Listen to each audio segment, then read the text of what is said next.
Hello बच्चों। Welcome to the biology classes और मेरा नाम है हर्षित। तो आज हम स्टार्ट करते हैं one shot video. One shot का मतलब है कि हम लोग एक बार में पूरा चैप्टर पढ़ेंगे और एक एक चीज़ आपको अच्छे से समझाएंगे। ठीक है, ऐसा नहीं है कि ऊपर ऊपर लेवल का। और सबसे बड़ी चीज़ कि ये एक्चुअली में आपकी एनसीईआरटी ही है, लेकिन एनसीईआरटी में आप एक एक लाइन पढ़ते हैं ना तो आपको कई सारी चीज़ें समझ में नहीं आती, या कई बार ऐसा होता है कि बहुत टाइम लग जाता है। तो यहाँ पर क्या है, आपकी टाइम का भी बचत होगा और दूसरी चीज़ आपको जो इम्पॉर्टेंट सेक्शन है वो चीज़ें समझ में आएगा। मैं अगर कहूँ कि अगर आप ये वन शॉट वीडियो देख रहे हैं ना तो भी इस चैप्टर के जितने क्वेश्चन है ना प्रीवियस ईयर वो हम बात करेंगे। अभी इसके बाद मैं प्रीवियस ईयर क्वेश्चन कराऊंगा, तो जितने भी प्रीवियस ईयर क्वेश्चन है आप हर क्वेश्चन को सॉल्व कर ले जाएंगे। ऐसा कोई भी चीज़ नहीं है जो एनसीईआरटी में हो और मैंने उसे छोड़ा है। तो चलिए स्टार्ट करते हैं। सबसे पहले आप देख रहे होंगे हेडिंग डली है, that is core concept of the chapter. यानी कि हम पूरे चैप्टर की हर लाइन नहीं देखेंगे, मतलब कोई भी ऐसी लाइन नहीं जो बेकार की है। हर लाइन का मतलब जो इंपॉर्टेंट लाइन है वो जरूर यहाँ पर दी होगी। तो स्टार्ट करते हैं class 12 chapter number 8, that is human health and disease. यानी कि ह्यूमन के हेल्थ और उसकी कौन कौन सी डिजीज हो सकती हैं, इन सब चीज़ों की बात करते हैं। तो सबसे पहले discovery of blood circulation, William Harvey. किसने ब्लड सर्कुलेशन की खोज करी? तो वो है विलियम हार्वे। नेक्स्ट है health is affected by genetic disorder, infection and life style. अब देखो इसमें आपको दो चीज़ें तो समझ में आ रही होंगी कि ठीक है, हमारी हेल्थ जेनेटिक डिसऑर्डर यानी कि चलो पहले से कोई बीमारी है, हमारे जीन्स में कोई कमी है, उसकी वजह से हमारी हेल्थ में दिक्कत है, तो ठीक है। दूसरी चीज़ भी आपको समझ में आ रही होगी, इन्फेक्शन, कि कहते हैं कि किसी दूसरे को मत छूना, ये बीमारी लग जाएगी। जैसे सबसे बड़ी बीमारी अभी चल रही है कोविड की, ठीक है। तो कोविड-19 एक ऐसी बीमारी है, लोग कहते हैं मास्क लगा कर रहो, दूसरे के पास जाओगे तो ये आपको बीमारी हो सकती है। तो ये भी एक तरह का क्या है, इन्फेक्शन है, ठीक है। तीसरा है लाइफ स्टाइल। अब ये चीजें आपको नहीं समझ में आ रही होगी कि यार ये हेल्थ लाइफ स्टाइल से कैसे रिलेटेड है। तो बच्चों बहुत ज़्यादा रिलेटेड है आपकी लाइफ स्टाइल से, जो आपकी हेल्थ है। क्या है ना कि हम कैसे सोते हैं, क्या खाते हैं, कैसे बैठते हैं, ये हर चीज़ आपकी हेल्थ पे इफेक्ट डालती है। आप अगर गलत खाएंगे तो आपका पेट खराब होगा, आपकी हेल्थ खराब होगी। आप गलत तरीके से सोएंगे तो उससे भी क्या है, आपके शरीर में कहीं ना कहीं तकलीफ होगी, दर्द होगा, और जब आप सुबह उठेंगे तो एकदम फ्रेश फील नहीं करेंगे। और तीसरी चीज़ है कि आप बैठते कैसे हैं।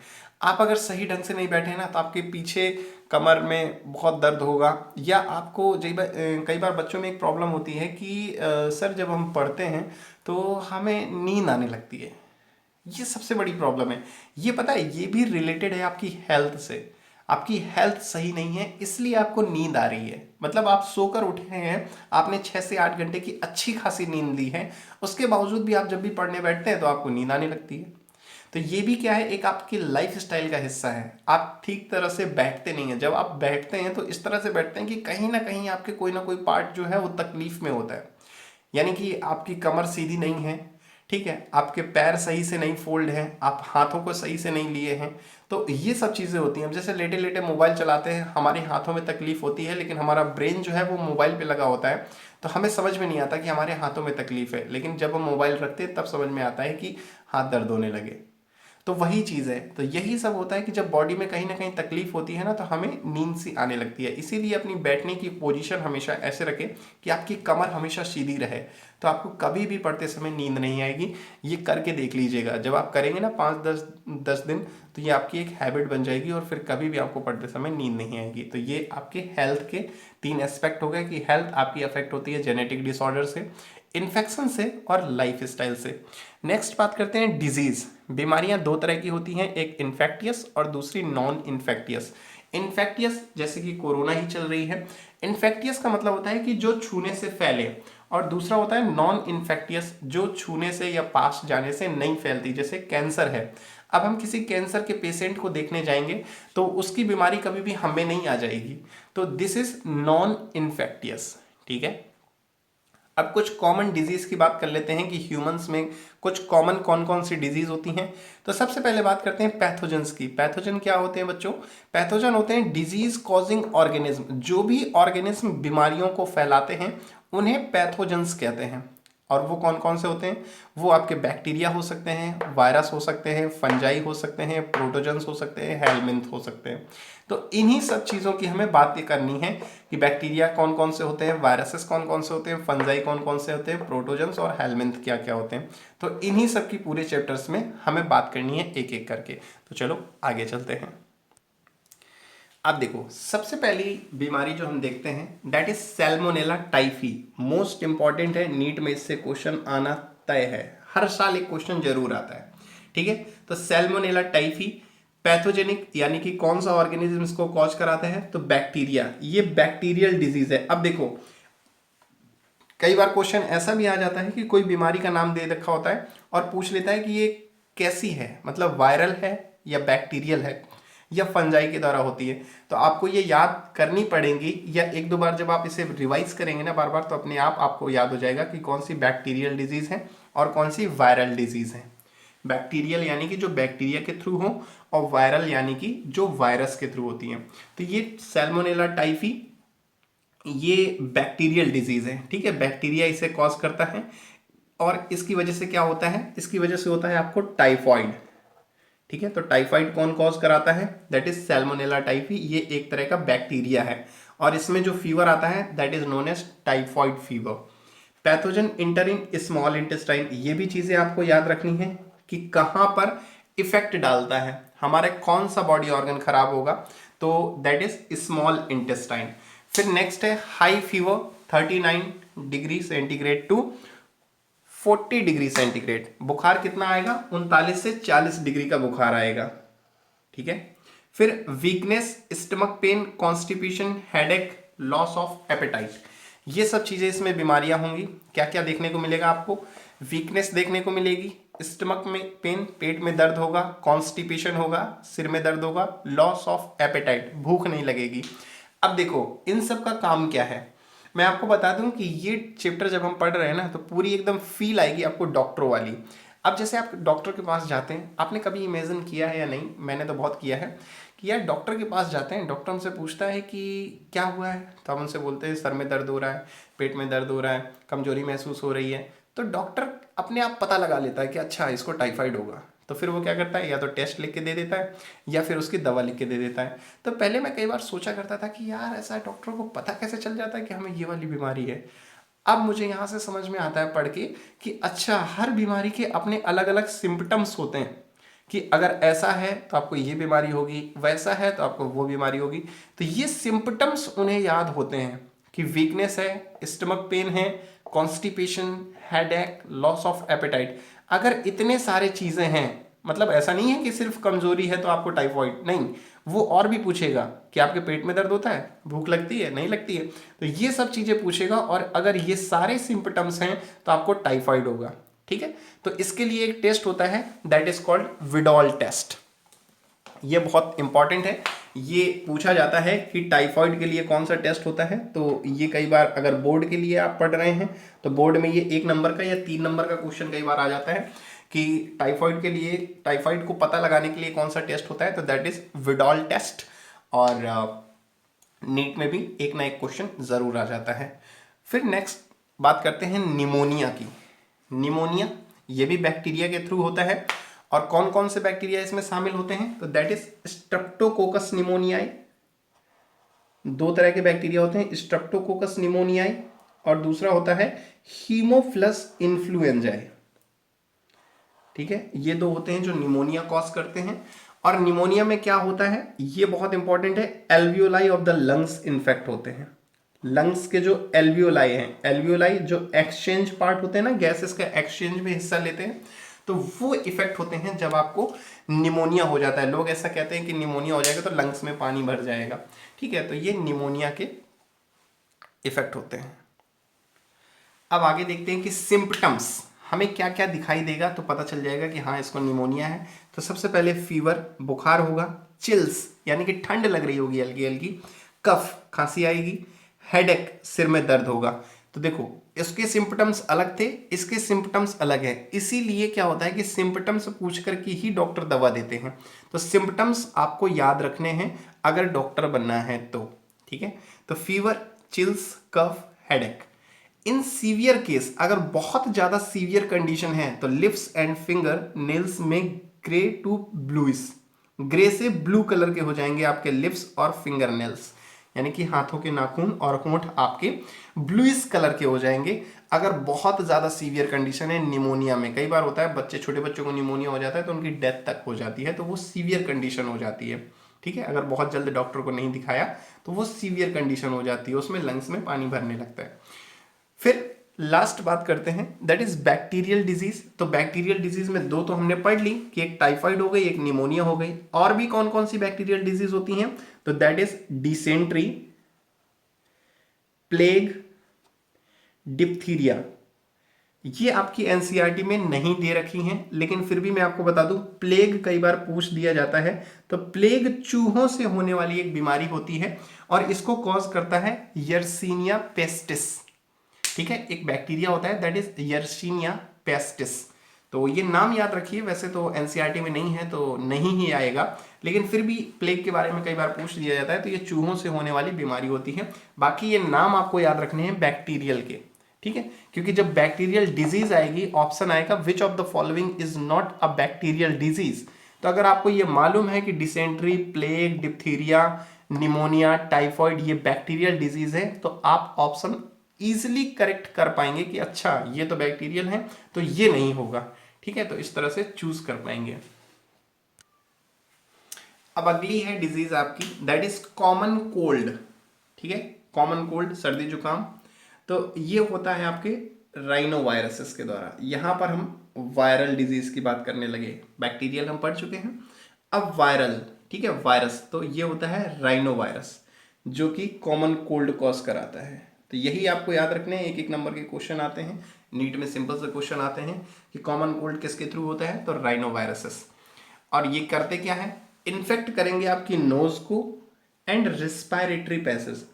अब एक मोस्ट इंपॉर्टेंट जो कि सीबीएसई का, एनटीए का, जो आप कहना चाहें, मोस्ट इंपॉर्टेंट क्वेश्चन होता है कि कॉमन कोल्ड और निमोनिया में क्या डिफरेंस होता है।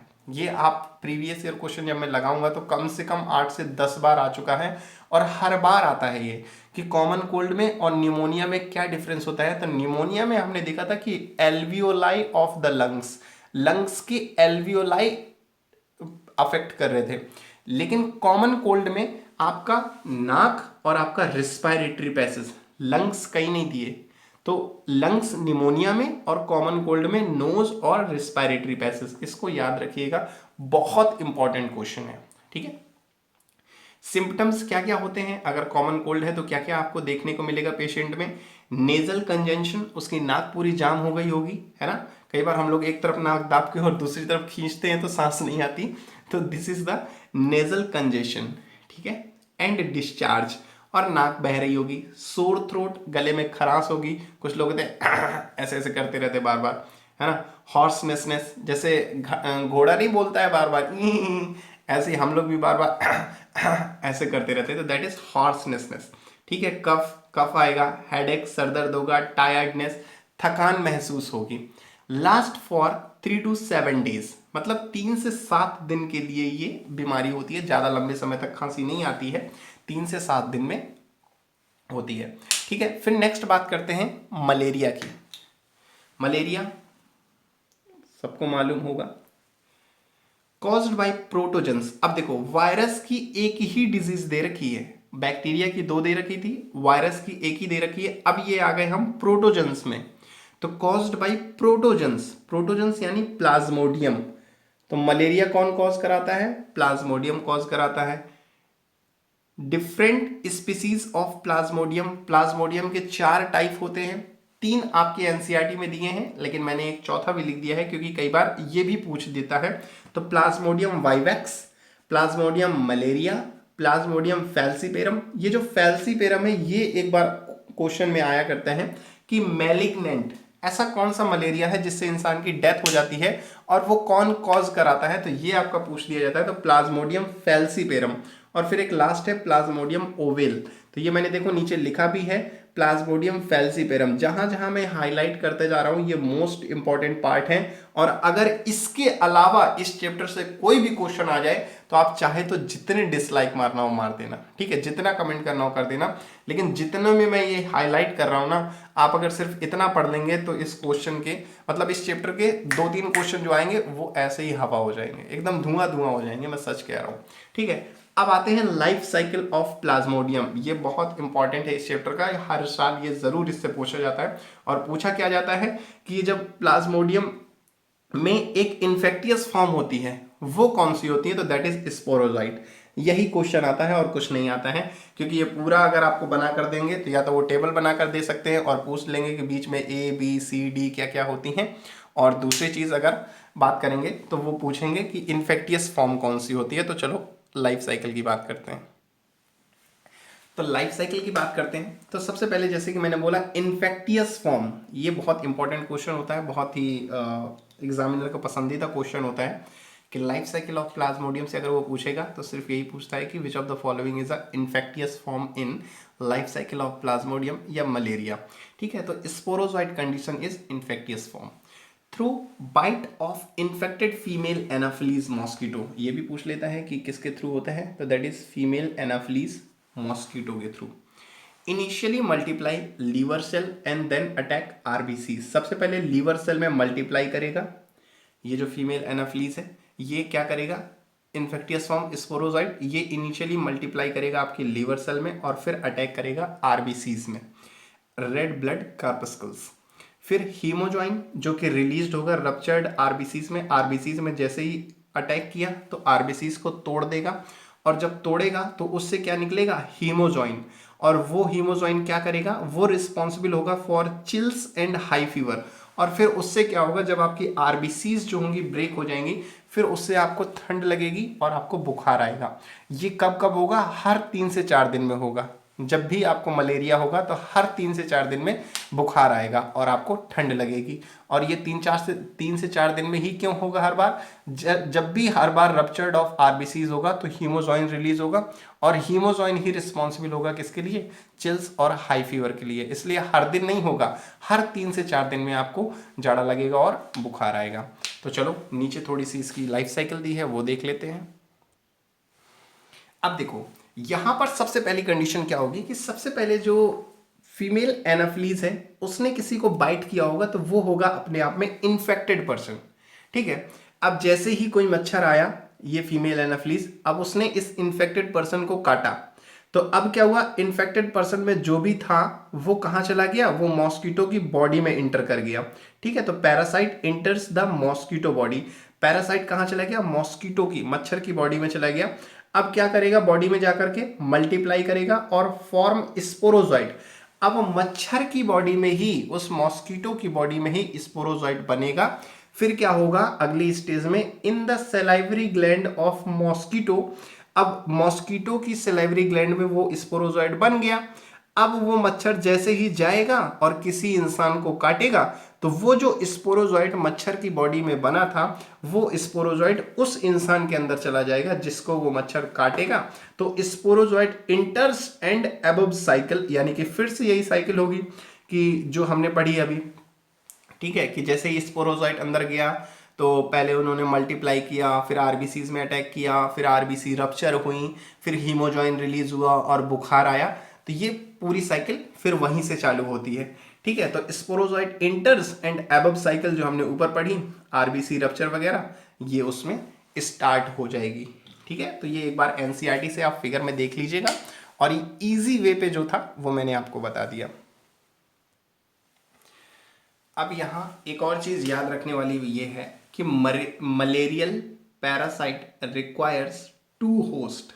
मलेरिया का जो पैरासाइट होता है वो कभी भी अकेले नहीं रहता, उसको 2 लोगों की जरूरत पड़ती है। पहले कौन से, ह्यूमंस की, ठीक है, और दूसरा मॉस्किटो की। ठीक है, इन दोनों की जरूरत पड़ती है उसे, क्योंकि वो दोनों जगह, एक जगह रिप्रोड्यूस करता है और दूसरी जगह उसके गैमीट्स बनते हैं। ठीक है, तो इन दोनों की उसे जरूरत पड़ती है। फिर नेक्स्ट डिजीज की बात करते हैं, दैट इज अमीबियासिस। और ये क्या कॉज क्या करता है, ये कॉज करता है अमीबिक डिसेंट्री। अमीबिक डिसेंट्री कौन कॉज करता है? तो अमीबियासिस। एंट अमीबा हिस्टोलिटिका एक प्रोटोजन होता है जो कि अमीबियासिस को या इसी का दूसरा नाम होता है अमीबिक डिसेंट्री उसको कॉज करता है, तो that is ant amoeba histolytica. तो नाम से ही याद रखिए, रटने की जरूरत नहीं है।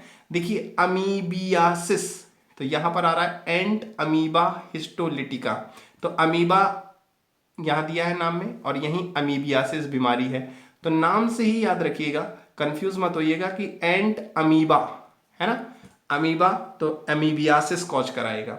ठीक है, ये क्या होता है? ये भी एक तरह का प्रोटोजन्स होता है और ये कहां पाया जाता है? लार्ज इंटेस्टाइन में। जैसे हमने टाइफॉइड में देखा था, वो क्या अफेक्ट कर रहा था? स्मॉल इंटेस्टाइन को, लेकिन यहां पर अमीबियासिस लार्ज इंटेस्टाइन में देखने को मिलेगा। ठीक है, सिम्पटम्स क्या क्या होंगे, कैसे हमें पता चलेगा कि इसको अमीबियासिस है? तो उसमें कॉन्स्टिपेशन होगा, एब्डोमिनल पेन होगा, क्रैम्स होगी, stool with excess mucus and blood clots. अब देखो कॉन्स्टिपेशन, उसका खाना नहीं पचेगा सबसे पहले तो। दूसरा एब्डोमिनल पेन, नीचे की तरह एब्डोमेन में, पेट के नीचे एब्डोमेन वाला हिस्सा होता है जहां पर सिक्स पैक एब बनाते हैं आप लोग, तो वो एब्डोमेन में क्या होगा? दर्द होगा। क्रैम्स, क्रैम्स का मतलब होता है ऐठन।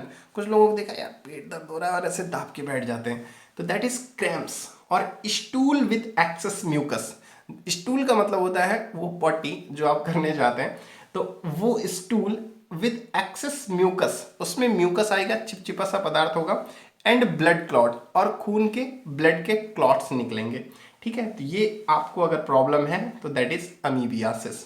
हाउस फ्लाई मैकेनिकल कैरियर, और क्या होता है कैरियर? तो दैट इज हाउस फ्लाई, जो आपके घरों में मक्खियां होती हैं ना, इसीलिए कहते हैं खाने को हमेशा ढक कर रखें, क्योंकि मक्खियां बाहर से आ रही हैं, पता नहीं नाली में बैठी थी, कूड़े करकट कीचड़ कहाँ बैठी थी, किसके स्टूल में जाकर के बैठी थी, कौन से जानवर के, और वही मक्खी उड़ करके आपके खाने में चली आ रही है ना। तो ये जैसे ही वो खाना हमने खाया तो हमारे पेट में वही सब बीमारियां चली गई। तो ये हाउस फ्लाई जो होती है ये करियर होती है, यही फैलाती है अमीबियासिस को। अब नीचे बात करते हैं नेक्स्ट, दैट इज एस्केरियासिस। तो एस्केरियासिस ये कौन कॉज करता है? That is Ascaris. नाम से समझना, रटना नहीं, नाम से समझना। वहां पर क्या था? एंट अमीबा हिस्टोलिटिका, तो अमीबा आ रहा था, अमीबियासिस कॉज करा रहा था। यहां पर एस्केरिस है तो एस्केरियासिस कॉज कराएगा। ठीक है, common round worm and wuchereria the filarial worm, ये कॉज कराते हैं आपके एस्केरियासिस। ये हेलमिन्स हैं, हेलमिन्स जैसे हमने पढ़ा ना, बैक्टीरिया, वायरस, प्रोटोजन, अब ये हम बात कर रहे हैं हेलमिन्स की। ठीक है, तो इसमें आते हैं आपके कॉमन राउंड वर्म, वूचेरिया या फाइलेरियल वर्म। इसमें सिम्पटम्स आपको क्या क्या देखने को मिलेगा? Internal bleeding, muscular pain, fever, anaemia and blockage of intestinal passage. Internal bleeding मतलब अंदर से खून निकलेगा। ठीक है, पेट के अंदर ब्लीडिंग होना शुरू हो जाएगा। मस्कुलर पेन, आपकी मसल्स जो हैं वो बहुत दर्द करेंगी। फीवर, बुखार आएगा। एनीमिया, अब ऑब्वियस सी बात है कि इंटरनल ब्लीडिंग, अंदर खून निकल रहा है तो बॉडी में क्या होगा? एनीमिया। एनीमिया का मतलब होता है ब्लड की कमी। ईमिया मतलब होता है ब्लड, और एन मतलब एब्सेंट, यानी ब्लड एब्सेंट, यानी कि खून की कमी। And blockage of intestinal passage, और फिर क्या होगा? इंटेस्टाइनल, जो इंटेस्टाइन है उसका जो रास्ता हो जाएगा वो ब्लॉक हो जाएगा। ठीक है, फिर नीचे हम लोग नेक्स्ट डिजीज की बात करते हैं, दैट इज फाइलेरियासिस, या इसी को कहते हैं एलिफेंटियासिस। ये आपने शायद देखा हो, एलिफेंटियासिस, हाथी पांव। इसमें क्या होता है कि एक पैर जो होता है बिल्कुल एकदम हाथी की तरफ फूल जाता है। पता नहीं आपने देखा हो या नहीं, मैंने तो देखा है। मैं एक जगह जब स्कूल जाता था तो कभी कभी चाय पीता था बाहर, तो वहाँ पे एक अंकल जी थे, वो दूध देने आया करते थे उनके यहाँ, तो तब मैंने देखा था कि वो पूरा एकदम पैर के नीचे तक, मतलब बहुत लंबा पैंट पहनते थे, और तब मैंने ऑब्जर्व किया कि उनका जो पैर है एक बहुत फूला हुआ है, इतना मतलब एकदम हाथी की तरह पैर हो जाता है, जैसे हाथी के होते हैं ना भारी भारी। तो एक पैर आपका सिंपल होगा, नॉर्मल, और एक पैर जो होगा वो एकदम हाथी की तरह होगा। कई बार दोनों पैर भी हो सकते हैं, क्योंकि अभी हम बात करेंगे आगे कि इसमें क्या क्या अफेक्ट होते हैं, तो मैं आपको बता रहा हूँ कि शायद अगर आपने देखा हो। तो अब बात करते हैं कि ये होता कैसे है। तो फाइलेरियल वर्म दैट इज वूचेरिया, अब इसमें दो होते हैं, वूचेरिया ब्रोंकाफ्टी और दूसरा वोचेरेरिया मैलाई। ठीक है, ये 2 फाइलेरियल वर्म होते हैं जो कॉज कराते हैं फाइलेरियासिस, या इसी को दूसरा नाम दे देते हैं एलिफेंटियासिस, हाथी पांव जिसे कहते हैं हिंदी में।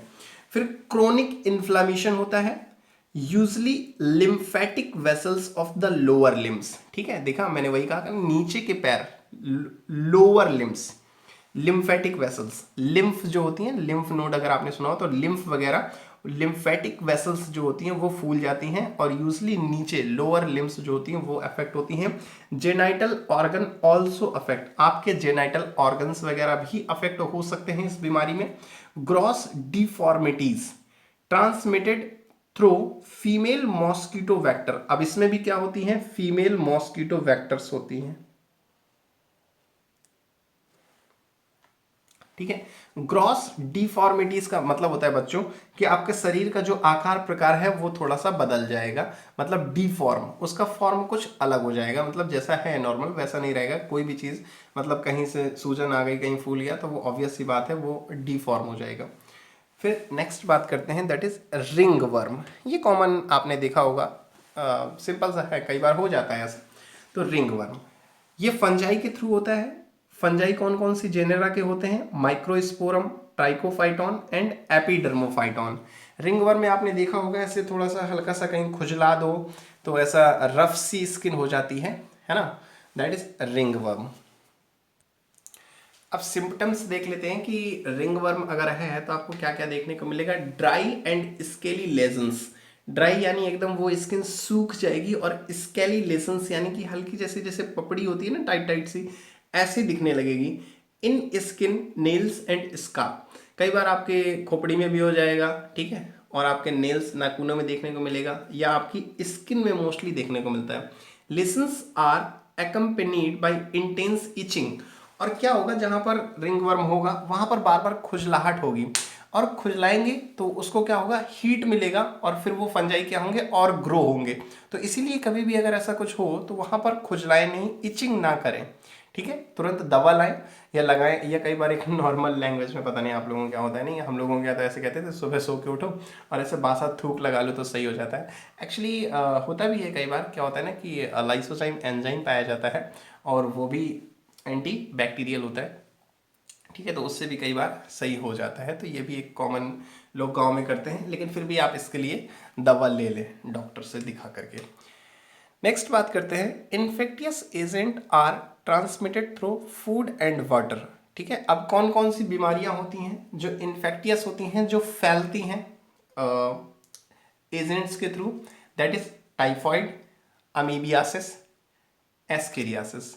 ये 3 बीमारियां हैं जो कि ट्रांसमिट होती हैं फूड एंड वाटर। ये क्वेश्चन आ जाता है कि कौन सी बीमारियां फूड और वाटर, खाने और पानी की वजह से फैलती हैं। तो पहली टाइफॉइड, दूसरी अमीबियासिस, और तीसरी एस्केरियासिस। ये 3 बीमारियां हैं जो आपके खाने और पानी की वजह से फैलती हैं। ठीक है, और दूसरा चीज है एयरबॉर्न डिजीजेस। एयरबॉर्न का मतलब होता है कि हवा में फैलती हैं। हवा में, जैसे सपोज निमोनिया और कॉमन कोल्ड, किसी को बहुत तेज निमोनिया है, किसी को खांसी है, आप उसके पास अगर खड़े हैं ना, तो वो कहते हैं ना कि अगर ज़्यादा पास में जाओगे तो उसके वो बात करते करते थूक देता है, या बात करते करते एकदम छींक आ जाती है, तो जो ड्रॉपलेट्स होते हैं वो आपके पास आ जाते हैं, और उसकी वजह से आपको भी ये होना लाजमी है। ऑब्वियस सी बात है कि आपको भी हो सकता है। तो दैट इज एयरबॉर्न, यानी कि हवा में ही ट्रांसफर हो जाता है। तो that is pneumonia and common cold. फिर अगला, कई बार एक क्वेश्चन आ जाता है कि कौन सी फिश है जो पानी में छोड़ी जाती है ताकि मॉस्किटोज वगैरह या मलेरिया ना हो। तो ये एक फिश होती है, दैट इज गैम्ब्यूसिया, और इसको पानी में, आसपास के घरों में जो अगर कहीं तालाब है तो वहाँ पर इस फिश को छोड़ा जाता है, क्योंकि ये मॉस्किटो के लार्वा को फीड करती है। ठीक है, लिखा है ना, feeds on mosquito larva, mosquito के लार्वा को फीड कर लेती है, जिसकी वजह से ज़्यादा मच्छर पनप नहीं पाते, और उसकी वजह से क्या होता है, मलेरिया का खतरा थोड़ा कम हो जाता है। फिर vector borne aedes mosquito disease. Vector borne, कोई वेक्टर जो एक जगह से दूसरी जगह ट्रांसफर करे। वेक्टर का मतलब होता है एक जगह से दूसरी जगह ले जाने वाला, जैसे वो डिलीवरी बॉय होते हैं ना अमेज़न के, तो these are also called vectors. ठीक है, साइंस में इन्हें हम वेक्टर बोलेंगे। तो वेक्टर बॉर्न डिजीजेस, डेंगू और चिकनगुनिया, ये क्या होते हैं, एक जगह फैल गई तो ये वेक्टर क्या होते हैं, एक जगह से दूसरी जगह भी फैला देते हैं। और वेक्टर क्या होते हैं, एडीज मॉस्किटोज। ठीक है। कंप्लीटली एरेडिकेट डेडली डिजीज, मतलब हमारे देश से, ये एनसीईआरटी में नहीं है लेकिन फिर भी मैं आपको बता देता हूं, कई बार आ जाता है क्वेश्चन ऐसा कि कंप्लीटली इरेडिकेट डेडली डिजीज, हमारे देश से जो पूरी तरह से बीमारी खत्म कर दी गई है, और ऐसी बीमारी की अगर हो जाए तो समझ लो जान ही चली जाए। तो ऐसी बीमारी जो हमारे देश से पूरी तरह से कंप्लीटली इरेडिकेट कर दी गई है, दैट इज स्मॉल पॉक्स। है ना, गांव में ऐसा बोलते हैं, छोटी माता बड़ी माता। तो वो जो छोटी माता है ना, ये डेडली डिजीज होती थी। अब बड़ी माता तो हो जाती है कई बार, चिकन पॉक्स जिसे कहते हैं, तो वो हो जाती हैं तो नॉर्मल सही हो जाती हैं कुछ दिन में, पेन वेन काफ़ी होता है। लेकिन ये जो स्मॉल पॉक्स है, छोटी माता, ये एक ऐसी होती थी कि अगर हो जाए तो इंसान की समझ लो मतलब मौत तक हो जाती थी। ये अब अपने देश से पूरी तरह हट चुकी है, अब ये किसी को नहीं होती है। नेक्स्ट है इन्फेक्टियस डिजीज। और इन्फेक्टियस डिजीज ऐसी कौन सी है जिसे हटाने की कोशिश कर रहे हैं। देखो, पोलियो भी हमारे देश से काफ़ी हद तक हट चुका है। हम ये कहें कि अगर 95 या 99%, तो हाँ, पोलियो को भी हम लोग क्या कर रहे हैं, पूरी तरह से हटा चुके हैं। कहीं ना कहीं मतलब बूले भटके एक दो केस देखने को मिल गए तो मिल गए, वरना पोलियो भी आप कह सकते हैं कि एक तरह से इरेडिकेट डिजीज है जो हमारे देश ने हटा दी है। तो इन्फेक्टियस डिजीज कौन कौन सी, इन्फेक्टियस का मतलब होते हैं जो फैल सकती हैं, that is polio, diphtheria, pneumonia, tetanus.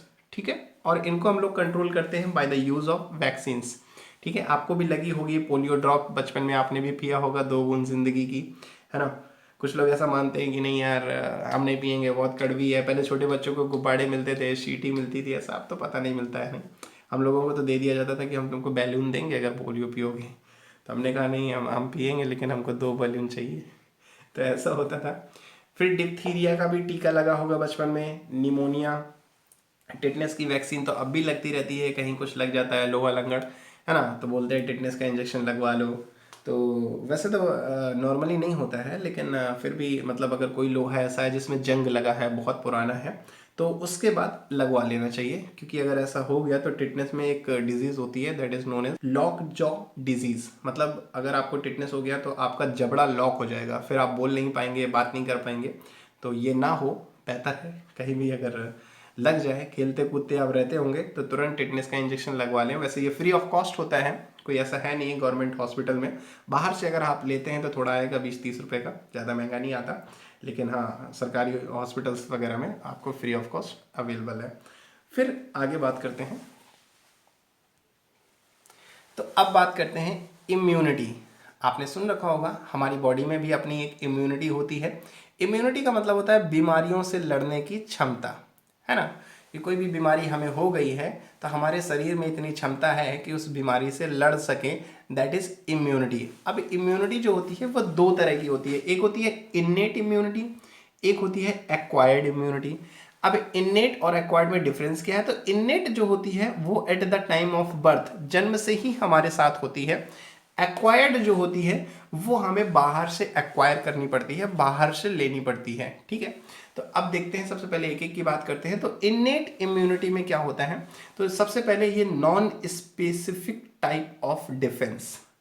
Non specific का मतलब है कि ऐसा नहीं है कि एक बीमारी हुई तो उसके लिए अलग से इम्यूनिटी होगी। सपोज जैसे मान लो कि हमें सांप ने काटा, हम बाहर गए इंजेक्शन लगवाने, तो वो ऐसे कोई भी इंजेक्शन नहीं लगाएगा, वो जो स्पेसिफिक है उसके लिए एंटी वेनम डोज ही देंगे। टिटनेस है तो टिटनेस का डोज ही देंगे, दैट इज स्पेसिफिक। कि मतलब कोई बीमारी है तो उसके लिए ही वही वाली दवा दी जाए, दैट इज स्पेसिफिक। लेकिन ये जो इम्यूनिटी होती है ये नॉन स्पेसिफिक होती हैं।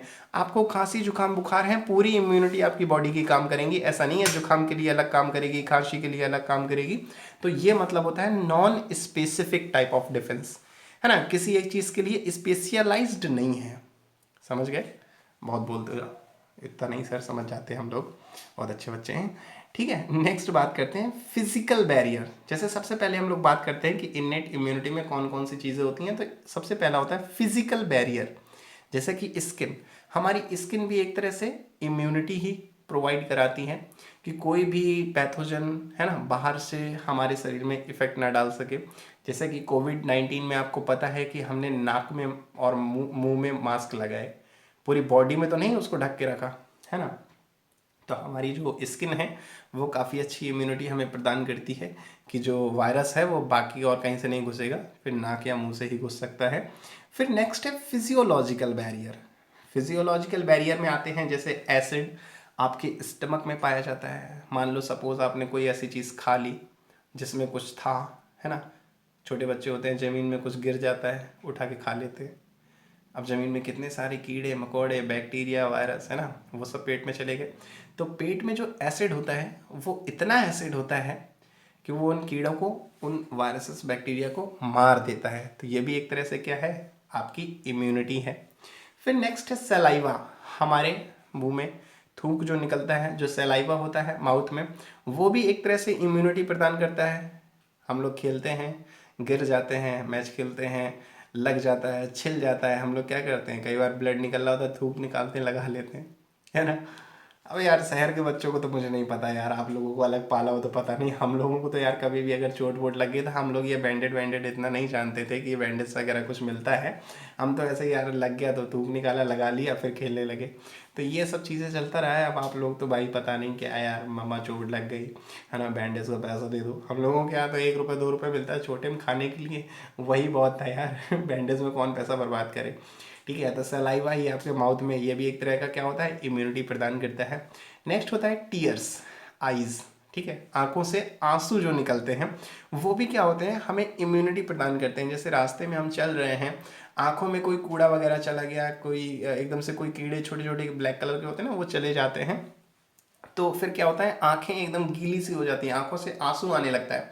तो क्या होता है कि वो कीड़े मकोड़े हमारी आंखों को नुकसान ना पहुंचाएं, इसलिए जो टीयर्स हैं, आंसू निकलते हैं, वो उसमें लाइसोजाइम एंजाइम पाया जाता है, वो एंटीबैक्टीरियल होता है और इनको मारता है जो कीड़े मकोड़े होते हैं। ठीक है, तो ये कोई बीमारी ना फैलाएं, इसलिए आंसू निकलते हैं।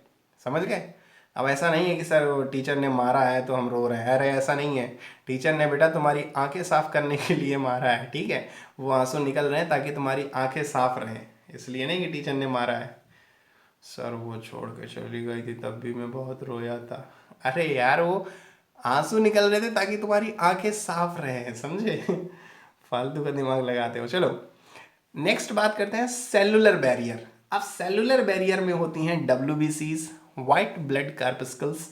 नेक्स्ट है PMNL, इसका नाम क्या होता है, पॉलीमॉर्फो न्यूक्लियो ल्यूकोसाइट्स। ठीक है, मैक्रोफेजेस, ये सब आपके सेलुलर बैरियर होते हैं। नेक्स्ट है साइटोकाइन बैरियर, इसमें आते हैं आपके इंटरफेरॉन। अब बेटा जी, सर ये तो आपने बता दिया, अब इसमें ये बताओ क्वेश्चन कैसे बनता है। मैं बताता हूं बेटा, क्वेश्चन ऐसा बनेगा कि जैसे मान लिया उसने दे दिया कि इंटरफेरॉन इज, ऑप्शन में होगा physical barrier, physiological barrier, cellular barrier, cytokine barrier. तो अब आपको टिक करना है कि इंटरफेरॉन कौन सा बैरियर है। तो इसका मतलब ये हमको याद करना है, जी हाँ, आपको ये याद करने हैं कि फिजिकल बैरियर स्किन होती है, physiological barrier acid, saliva, tears, ये physiological, cellular WBCs, PMNL macrophages और साइटोकाइन इंटरफेरॉन। ठीक है, तो ये आपको एज इट इज याद करने हैं। और याद करने क्या है यार, याद कुछ नहीं किया जाता यार, इतना घबराया मत करो कि और अब ये इतना कैसे याद करेंगे। तो देखो यार, याद कुछ नहीं होता है, चीज़ों को बार बार पढ़ते रहो पढ़ते रहो पढ़ते रहो, खुद ही याद रह जाती हैं, है ना। रोज़ हम लोग फ़ोन मिलाते हैं, वो नंबर भी याद हो जाता है ना। तो यार जब 10 अंक का नंबर याद हो जाता है तो ये 4 लाइनें नहीं याद होंगी, हैं। तो बस जैसे रोज़ फ़ोन मिलाते हैं हम लोग रात में छुप छुप के, वैसे ही ऐसे ही छुप छुप के इनको भी पढ़ना है ना। फिर नेक्स्ट है एक्वायर्ड इम्यूनिटी। एक्वायर का मतलब होता है जो हमारी बॉडी में नहीं होती, बाहर से एक्वायर की जाती हैं। तो ये पैथोजेनिक स्पेसिफिक, ठीक है, ये जैसी बीमारी होगी वैसे ही आपको इम्यूनिटी लगाई जाएगी। सांप ने काटा है तो एंटीवेनम होगा, टिटनेस है तो टिटनेस का लगाया जाएगा। ऐसा नहीं है कि एक तो लगा देंगे, कोई ना कोई तो काम तो करेगा ही, ऐसा नहीं होता। ठीक है, तो प्राइमरी रिस्पॉन्स एक लिखा है लो, और एक होता है सेकेंडरी या एनामेनेस्टिक, दैट इज हाई। इसका क्या मतलब है, इसका मतलब है देखो बेटा, पहली बार अगर आपको कोई भी बीमारी होती है और उसमें अगर आपको बाहर से इम्यूनिटी के इंजेक्शन या दवा आप लेते हैं तो उसका जो रिस्पॉन्स होगा वो बहुत धीरे धीरे होगा, ठीक है। लेकिन वही बीमारी अगर आपको दोबारा हो जाती है और फिर अगर आप इम्यूनिटी का इंजेक्शन लेते हैं तो वो बहुत जल्दी काम करती है। तो यही चीज लिखा है, प्राइमरी रिस्पांस का मतलब जो पहला वाला रिस्पांस है वो बहुत लो होगा, धीरे धीरे होगा, और जो सेकेंडरी है या एनामनेस्टिक है दैट इज हाई, वो बहुत तेजी से होगा, ठीक है। मतलब समझ में आ गया ना। चलो अब बात करते हैं लिम्फोसाइट्स। लिम्फो मतलब लिम्फ और साइट्स यानी सेल्स, ठीक है। तो लिम्फ की cells that is B lymphocyte and T lymphocytes. Simply lymphocytes जो होती हैं वो आपकी दो तरह की होती हैं। First one is B lymphocyte and the second one is the T lymphocytes. अब दोनों का डिफरेंस समझते हैं कि B lymphocyte produce army of proteins. Protein की आर्मी, एक फौज तैयार करती है, प्रोटीन कॉल्ड एंटीबॉडीज। और यहां प्रोटीन का मतलब क्या है, एंटीबॉडीज। तो बी लिम्फोसाइट आपकी एंटीबॉडीज बनाती है, उसकी आर्मी तैयार करती है। वहीं टी लिम्फोसाइट जो है do not secrete antibodies but help B cell produce them. एक तरह से ये कह लो कि मतलब टी लिम्फोसाइट जो है वो बी लिम्फोसाइट का छोटा भाई है। मतलब जैसे घर में कुछ भी होते हैं ना, बड़े भैया कुछ कर रहे होते हैं तो छोटा वाला जा जाके बताता है, भैया भैया वो ऐसा कह के गए, भैया भैया वो देखो आए, उन्होंने मुझे ऐसा कहा है ना। ऐसा होता है ना, छोटा भाई लड़ाई वड़ाई करके चला आता है, फिर बाद में बताता है, भाई भाई भाई देखो वो मुझे मार रहा है, उसको मारो, उसके लिए आर्मी बनाओ। तो ऐसे ही होता है टी लिम्फोसाइट। ये भाई साहब क्या करते हैं, ये बस आके शिकायतें बताते हैं बी लिम्फोसाइट को कि भैया भैया देखो बाहर पैथोजन घुस गया है, उसके लिए एंटीबॉडीज बनाओ। तो ये काम होता है हमारे टी लिम्फोसाइट भाई साहब का कि ये डू नॉट सीक्रेट एंटीबॉडीज, ये खुद नहीं कुछ कर सकते, ठीक है, but help B cell produce them, और बी सेल को बताएंगे। एक तरह से चौकीदार कह लो, है ना, या चमचा कह लो। तो बी लिम्फोसाइट के ये टी लिम्फोसाइट चमचे होते हैं जो आकर के बताते हैं और हेल्प करते हैं कि भैया भैया देखो पैथोजन घुस गया है और एंटीबॉडीज बनाओ, ठीक है। अब बात करते हैं एंटीबॉडी मॉलिक्यूल। तो एंटीबॉडी मॉलिक्यूल क्या होता है, H2L2। देखो H2L2 का मतलब होता है कि दो हाई और दो लो। H मतलब हाई और L मतलब लो। तो कई बार ऑप्शन में आ जाता है कि H2L2 type antibodies found in. तो हम लोगों में जो एंटीबॉडीज पाई जाती हैं वो H2L2 होती हैं। देखो ये छोटा सा फिगर मैंने बनाया है, बड़ा फिगर देखना है तो आप एनसीईआरटी पे जाकर के मूव ऑन कर सकते हैं। तो ये देखो ऊपर जो ये देखो साइड में ये जो दे रखी है ना ऊपर की तरफ, ये जो साइड में दे रखी हैं ये है L लोअर वाली, और ये यहां से लेकर के यहां नीचे तक दिस इज H2, ये हाई वाली है, ठीक है। तो दो ये आपकी अगल बगल छोटी L2 और दो ये आपकी H2। अब जो ये बीच में ये जो बना है ये क्या है सर, तो ये है डाई सल्फाइड बॉन्ड। दो एस एस, सल्फर सल्फर के दो बॉन्ड हैं, तो डाई मतलब दो, सल्फाइड यानी सल्फर के, तो दो सल्फर जुड़े हुए हैं तो that is called disulphide bond. तो देखो ये लिखा हुआ है लाइट चेन, ये छोटी वाली, और ये बीच में जो ऊपर से नीचे तक आई है दैट इज हैवी चेन। एक साइड N प्रोटीन और एक साइड C। जब प्रोटीन का आपने पढ़ा होगा स्ट्रक्चर तो आपने देखा होगा एक साइड N होता है, एक साइड C होता है ना। तो ये प्रोटीन का स्ट्रक्चर है। तो और जो N साइड होता है वो होता है आपका एंटीजन बाइंडिंग साइट। तो इसमें करना क्या है, इसमें करना ये है कि आपको ये जो नेमिंग है ये याद रखनी है कि लाइट कौन सी है, हैवी कौन सी है और एंटीजन बाइंडिंग साइट कौन सी है। फिगर नहीं बनाना है क्योंकि फिगर आपको ऑलरेडी बना बनाया मिलेगा और आपको सिर्फ वहां पे नेमिंग करनी है, ठीक है। बिल्कुल सिंपल सा काम है। अब बात करते हैं कि एंटीबॉडीज कितने टाइप की होती हैं। तो एंटीबॉडीज जो आपकी एनसीईआरटी में दी हैं वो कुल मिला के पूरे चैप्टर में, एक जगह तो नहीं दी हैं, अलग अलग जगह दी हैं, तो पूरे चैप्टर्स में आपकी सिर्फ 4 तरह की दी हैं, लेकिन हम यहाँ बात करेंगे 5 तरह की। और ऐसा किस लिए बात करेंगे, ऐसा बात करेंगे ताकि आपको याद रहे। तो एंटीबॉडीज जो याद रखने का तरीका है वो है गम दे। क्या दे, गम दे। वैसे भी आपके पास गम की कोई कमी नहीं है।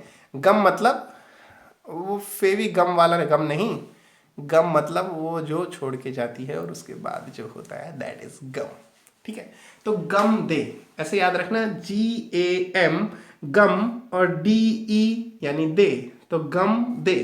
अब उसके आगे क्या लगाना है आपको, IG IG IG IG IG सब में लगा देना है। तो पहली एंटीबॉडीज दैट इज आईजीजी, दूसरी आईजीए, फिर आईजीएम, आईजीडी, आईजीई।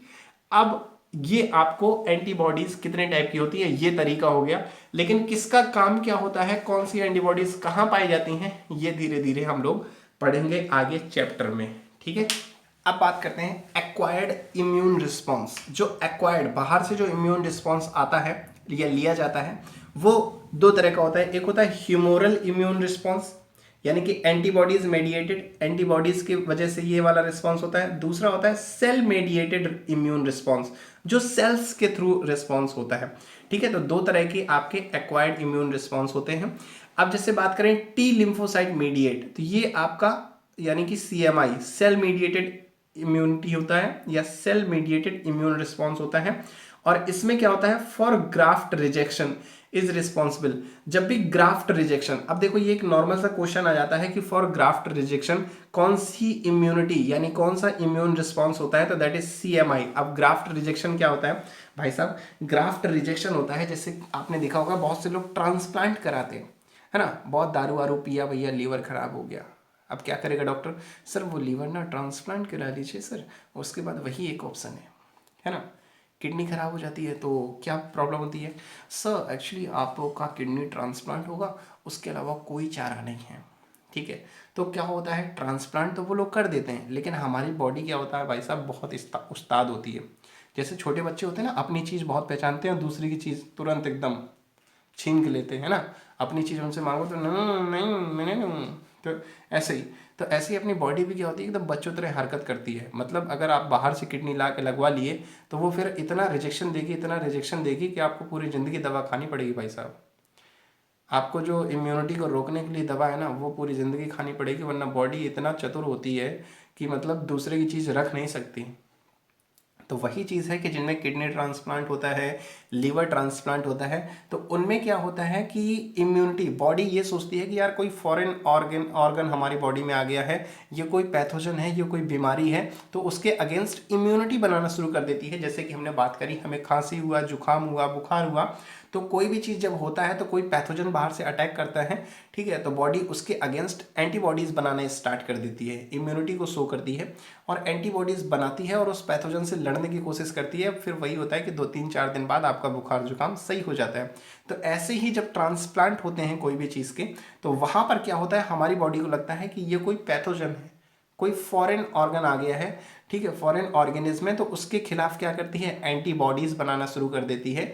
और हमारी बॉडी एंटीबॉडीज ना बनाए इसलिए हमें पूरी जिंदगी दवा खानी पड़ती है भाई साहब। तो अगर आप कराना की सोच रहे हैं तो ये याद रखिएगा कि पूरी जिंदगी दवा खानी पड़ेगी, ठीक है। तो वही चीज़ है, इसके लिए कौन सी जिम्मेदार होती है आपका इम्यून रिस्पॉन्स, तो दैट इज सीएमआई।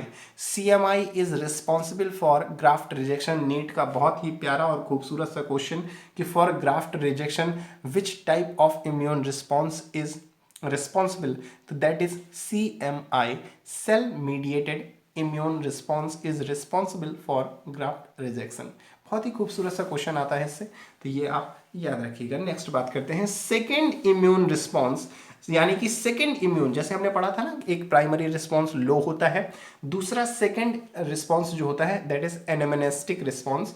तो ऐसे ही वो कौन सी एंटीबॉडीज होती है जो सेकेंड इम्यून रिस्पॉन्स देती है, तो वो होती है आईजीजी, ठीक है। फिर सलाइवा, हमारे थूक में कौन सी एंटीबॉडीज पाई जाती हैं। एंटीबॉडीज क्या होती है यार, कोई भी पैथोजन होता है उससे लड़ने की क्षमता। हमने देखा कि हमारे सलाइवा में भी लाइसोजाइम पाया जा रहा है, टीयर्स में भी पाया जा रहा है। तो हम जब भी कहीं पे लगाते हैं उसको, ठीक है, तो वो क्या करता है कि जो बैक्टीरिया होते हैं, वायरस होते हैं, उनसे लड़ता है, वो पैथोजन से लड़ता है। तो वो लड़ने के लिए क्षमता कौन देता है, ये एंटीबॉडीज। और ये कौन सी एंटीबॉडीज होती है, तो ये होती है IgA, ठीक है। अब ये आपको याद रखना है, कैसे रखना है, ये आपका हेडेक है, ठीक है। तो ऐसे याद रखना कि सलाइवा में IgA सेकेंड, ये आपके एनसीईआरटी में नहीं है, तो मैं नहीं कहूँगा कि आप इसे याद रखें, लेकिन सलाइवा में ज़रूर याद रखें, ठीक है। फिर एक विच कैन क्रॉस प्लेसेंटा, एक ऐसी एंटीबॉडीज जो प्लेसेंटा को भी क्रॉस कर जाती है, दैट इज IgG। यानी कि अब प्लेसेंटा को क्रॉस करने का मतलब क्या है, प्लेसेंटा को क्रॉस करने का मतलब है भाई साहब कि अगर मम्मी में कोई बीमारी है तो वो बच्चे में भी हो जाएगी, ठीक है, यही वजह से ये एक एंटीबॉडीज है जो क्रॉस कर जाती है प्लेसेंटा को।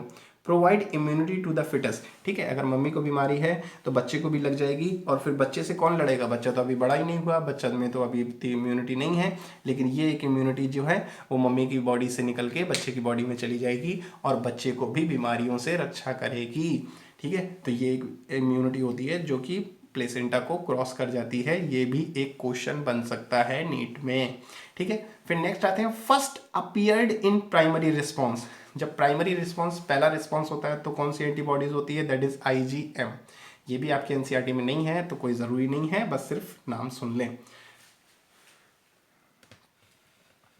फिर दो बहुत ही important, that is first one is colostrum. Colostrum क्या होता है, कोलोस्ट्रम होता है कि first milk after birth, the first milk which secrete out from mother's body, that is known as colostrum.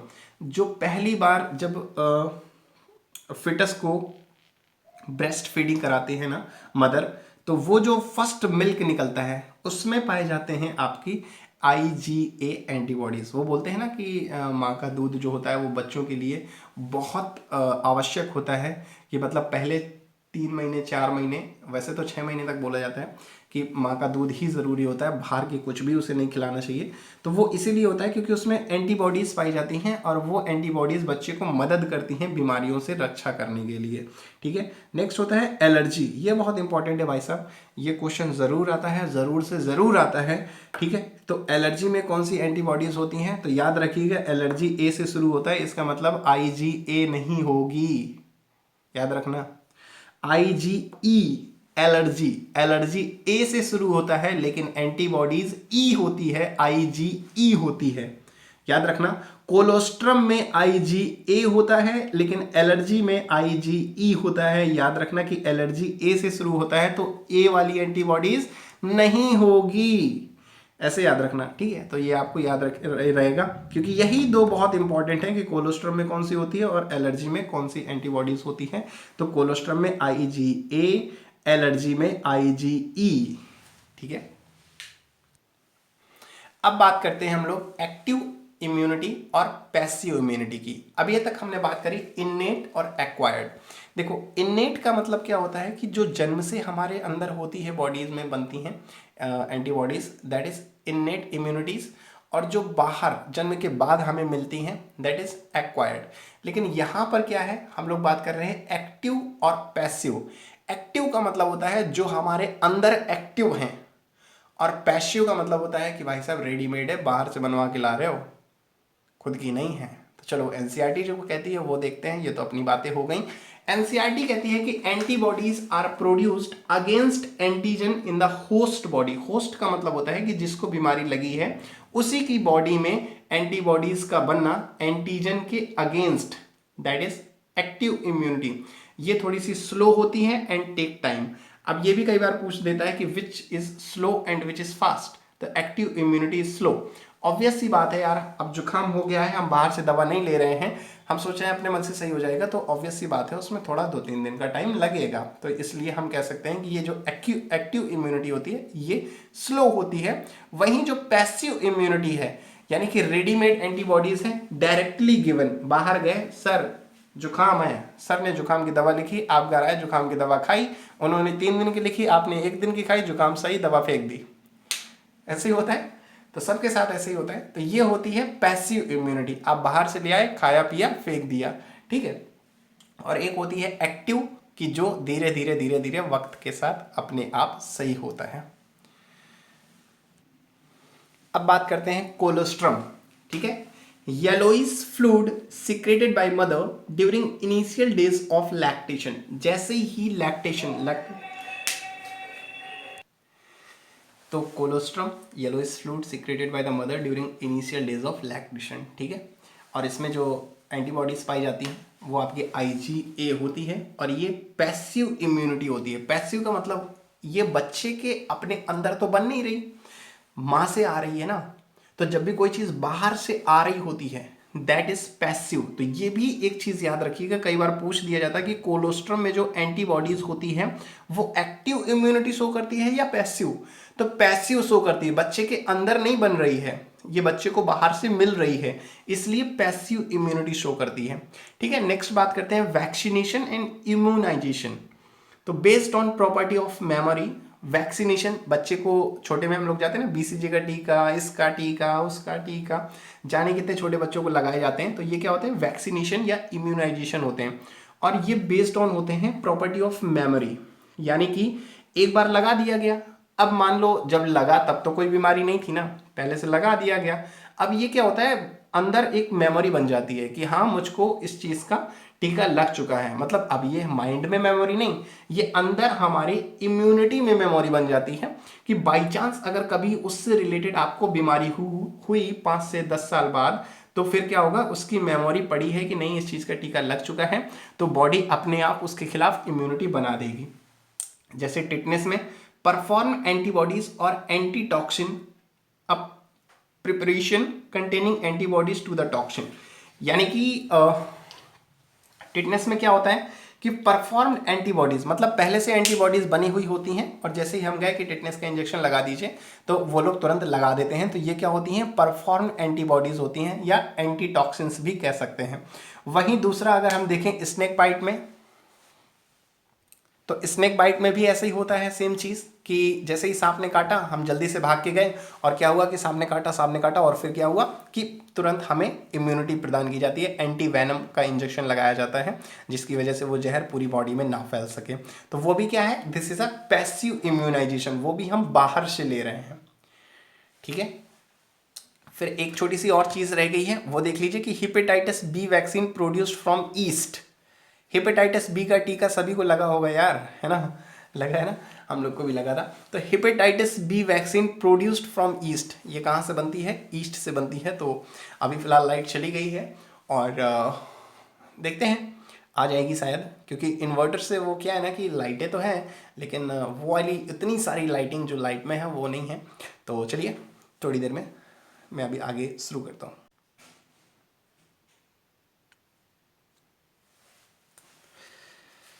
अब बात करते हैं एलर्जी की। तो एलर्जी एक कॉमन टर्म है, आप सभी ने सुन रखा होगा कि एलर्जी है ना, कहीं धूल दंगड़ से एलर्जी, कहीं किसी को डीओ से एलर्जी, कहीं किसी को किसी चीज़ से एलर्जी। तो ये एलर्जी वर्ड आपका कॉमन होगा, सुन रखा होगा।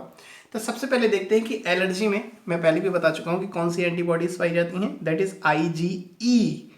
ए नहीं, ए से तो स्पेलिंग शुरू हो रही है। IgE type of antibodies found in allergy. ठीक है, जब भी एलर्जी होती है तो कौन सी एंटीबॉडीज फाइट करती हैं, IgE। Due to release of chemicals histamine and serotonin from the mast cell. क्या होता है ना, कई बार किसी को एलर्जी होती है तो स्वेलिंग आ जाती है, कई बार एलर्जी होती है तो छींक आने लगती है, अपनी अपनी सबको अलग अलग टाइप की एलर्जी होती है। तो ये केमिकल्स होते हैं जो कुछ रिलीज होने लगते हैं, हिस्टामाइन और सेरोटोनिन, कहाँ से, मास्ट सेल से। Drug like anti histamine, adrenaline, steroid reduce the symptoms. फिर क्या होता है, जब एलर्जी होती है तब डॉक्टर्स के पास जाते हैं और बताते हैं कि हमें इस चीज़ से एलर्जी है। जैसे मुझे क्या है, मुझे थोड़ा बहुत कई बार क्या होता है, कुछ ऐसे परफ्यूम्स, सब तरह के नहीं लेकिन कुछ ऐसे परफ्यूम्स होते हैं जिनसे मुझे एलर्जी है, मुझे छींक आने लगती है। तो फिर अगर मैं इसका इलाज कराने जाऊँगा तो वो हमें दवा देंगे, ड्रग्स लाइक। ड्रग्स का क्या मतलब होता है, वो जो दवाएं, सभी दवाएं अपने आप में ड्रग्स होती हैं। तो वो ड्रग्स एंटी हिस्टामिन, एड्रेनलिन या स्टेरॉइड। एंटी हिस्टामिन यानी कि हिस्टामिन काम कर रही है एलर्जी को बढ़ाने में, तो एंटी हिस्टामिन उसके अगेंस्ट अगर आप कोई दवा दे रहे हैं तो वो हिस्टामिन को रोकेगी, और ये क्या करेंगे, रिड्यूस कर देंगे सिम्पटम्स को। बात करते हैं नेक्स्ट, ऑटो इम्यूनिटी। अब देखो, ऑटो इम्यूनिटी का मतलब होता है, ऑटो का मतलब होता है वो वाली ऑटो नहीं जिसपे बैठ के जाते हैं हम लोग स्कूल, वो ऑटो नहीं। ऑटो का मतलब होता है अपने आप। ठीक है, तो ऐसी इम्यूनिटी जो अपने आप काम करे, यानी कि अटैक ऑफ सेल्स, यानी कि हमारे खुद के ही सेल्स पे अटैक करना चालू कर दें, है ना। तो ऐसी कौन सी डिजीज कह लो, या कौन कौन सी ऑटो इम्यूनिटी होती हैं, तो वो होती हैं रेमेटॉइड आर्थराइटिस, एडिसन्स डिजीज और ग्रेव्स डिजीज। ये तीनों ही क्या होती हैं, ऑटो इम्यून डिजीज होती हैं। ऑटो इम्यून डिजीज का मतलब, इसमें क्या होता है, हमारी बॉडी अपने खुद के सेल्स के लिए ही क्या बनाने लगती है, एंटीबॉडीज बनाने लगती हैं और खुद की सेल्स को ही डिस्ट्रॉय करने लगती हैं, जिसकी वजह से ये सब बीमारियां हो जाती हैं। ठीक है, ऐसे ही आपका एक नीट में क्वेश्चन आया था, मैं आपको क्वेश्चन बता देता हूं। वैसे तो हम लोग बात करेंगे प्रीवियस ईयर क्वेश्चंस की, लेकिन फिर भी मैं आपको एक क्वेश्चन बता देता हूं जो न्यूज में आया था। क्वेश्चन कुछ ऐसा था कि which of the following is not an auto immune disease, इनमें से कौन सी ऑटो इम्यून डिजीज नहीं है। ठीक है, तो ऑप्शन आपके दे रखे थे उसमें सोरियासिस, फिर रिमेटॉइड अर्थराइटिस, तो देखो रिमेटॉइड अर्थराइटिस तो है, ये हमें मालूम है, एल्जाइमर डिजीज, और फिर दे रखा था वाइटिलिगो। ये आपका नीट 2018 का एक क्वेश्चन है कि इनमें से पूछा था कौन सी ऑटो इम्यूनिटी नहीं है। लेकिन अब आप क्या सोच रहे होंगे कि सर आपने तो रिमेटॉइड अर्थराइटिस पढ़ाया, आपने एडिसन्स पढ़ाया, ग्रेप पढ़ाया, अब उसमें तो सोरियासिस भी दिया है, एल्जाइमर भी दिया है, और फिर उसके बाद उसमें वाइटिलिगो भी दिया है। तो देखो कई बार क्या होता है कि ऑप्शन ऐसे आ जाते हैं कि आपने वो पढ़ा ही नहीं होता, आपने उनमें से सिर्फ रिमेटॉइड अर्थराइटिस का नाम सुना है, बाकी आपने सोरियासिस एनसीईआरटी में नहीं है, वाइटिलिगो एनसीईआरटी में नहीं है, एनसीईआरटी में सिर्फ आपको रिमेटॉइड अर्थराइटिस देखने को मिलेगा और एल्जाइमर डिजीज। एल्जाइमर डिजीज जब आपने 11th वाला चैप्टर पढ़ा होगा, उसमें लास्ट वाले में लास्ट चैप्टर है ना केमिकल कोऑर्डिनेशन, और शायद उसी में कई जगह ऐसा दे रखा है एनसीईआरटी के बैक साइड में, तो वहाँ एल्जाइमर डिजीज का कुछ जिक्र है। और या तो कोई टीचर्स ने अगर आपको पढ़ाया होगा बहुत अच्छे से तो वो एक्स्ट्रा भी बताते रहते हैं, जैसे मैं आपको बताता हूँ ये ग्रेव्स डिजीज, एडिसन्स, ये एनसीईआरटी में नहीं है लेकिन मैंने फिर भी नाम लिखे हुए हैं। तो ऐसे ही अगर आपके टीचर ने अच्छे से पढ़ाया होगा मेरी तरह तो आपने ये नाम सुन रखे होंगे। तो कई बार क्या होता है, जैसे आपको ऑप्शन में 4 दिए हैं, ठीक है, अब आपने 2 के तो नाम ही नहीं सुने, तो आपने नाम नहीं सुने तो यकीन मानिए उनको तो पूरी तरह से हटा ही दीजिए। ठीक है, जिनके नाम आपने नहीं सुने हैं वो हटा ही दीजिए, वो सिर्फ कंफ्यूजन के लिए दिए हैं। बाकी 2 के नाम सुने हैं, उनमें से एक ऑप्शन सही है। अब उसमें से क्या है कि मान लो रिमेटॉइड अर्थराइटिस और एल्जाइमर आपने 2 नाम सुन रखे हैं, अब एक आपको मालूम है कि भैया ऑटो इम्यूनिटी में मैं पढ़ चुका हूं कि rheumatoid arthritis, Addison's disease, Grave disease, ये सब तो ऑटो इम्यून डिजीज होती हैं, यानी कि रिमेटॉइड तो होती है, उसमें उसने पूछा है कि कौन सी नहीं होती है। तो अब कैसे मुझे पता चल गया, अब मुझे पता चल गया कि यार रिमेटॉइड तो मैं पढ़ चुका हूँ, सोरियासिस और वाइटिलिगो को मैंने नाम नहीं सुना है, तो अब बचा क्या, एल्जाइमर डिजीज। तो सीधे टिक कर दो आंख बीच के एल्जाइमर। ठीक है, अब कई बार, हर बार ऐसा नहीं करना है, कई बार एक और ट्रिक होती है कि एक और ट्रिक ये होती है कि मान लो 3 के बारे में आप जानते हैं कि यार ये नाम मैं जानता हूँ, ये तो नहीं है, ये भी मैं जानता हूँ, ये भी नहीं है, ये भी नहीं जानता, ये मैं नाम नहीं जानता। मान लो सपोज आप वाइटिलिगो नहीं जानते लेकिन 3 को आप जानते हो कि यार ये तो नहीं है, तो फिर आंख मीच के वो वाइटिलिगो टिक कर दो। अगर 3 के बारे में आप जानते हो, तुक्का मारने की बात नहीं कर रहा मैं यहाँ पे। ठीक है, तो इस तरह से ऑप्शन को चूज करते हैं। अभी हम करेंगे प्रैक्टिस, इसकी भी करेंगे। चलो अब आगे बात करते हैं immune system of the body.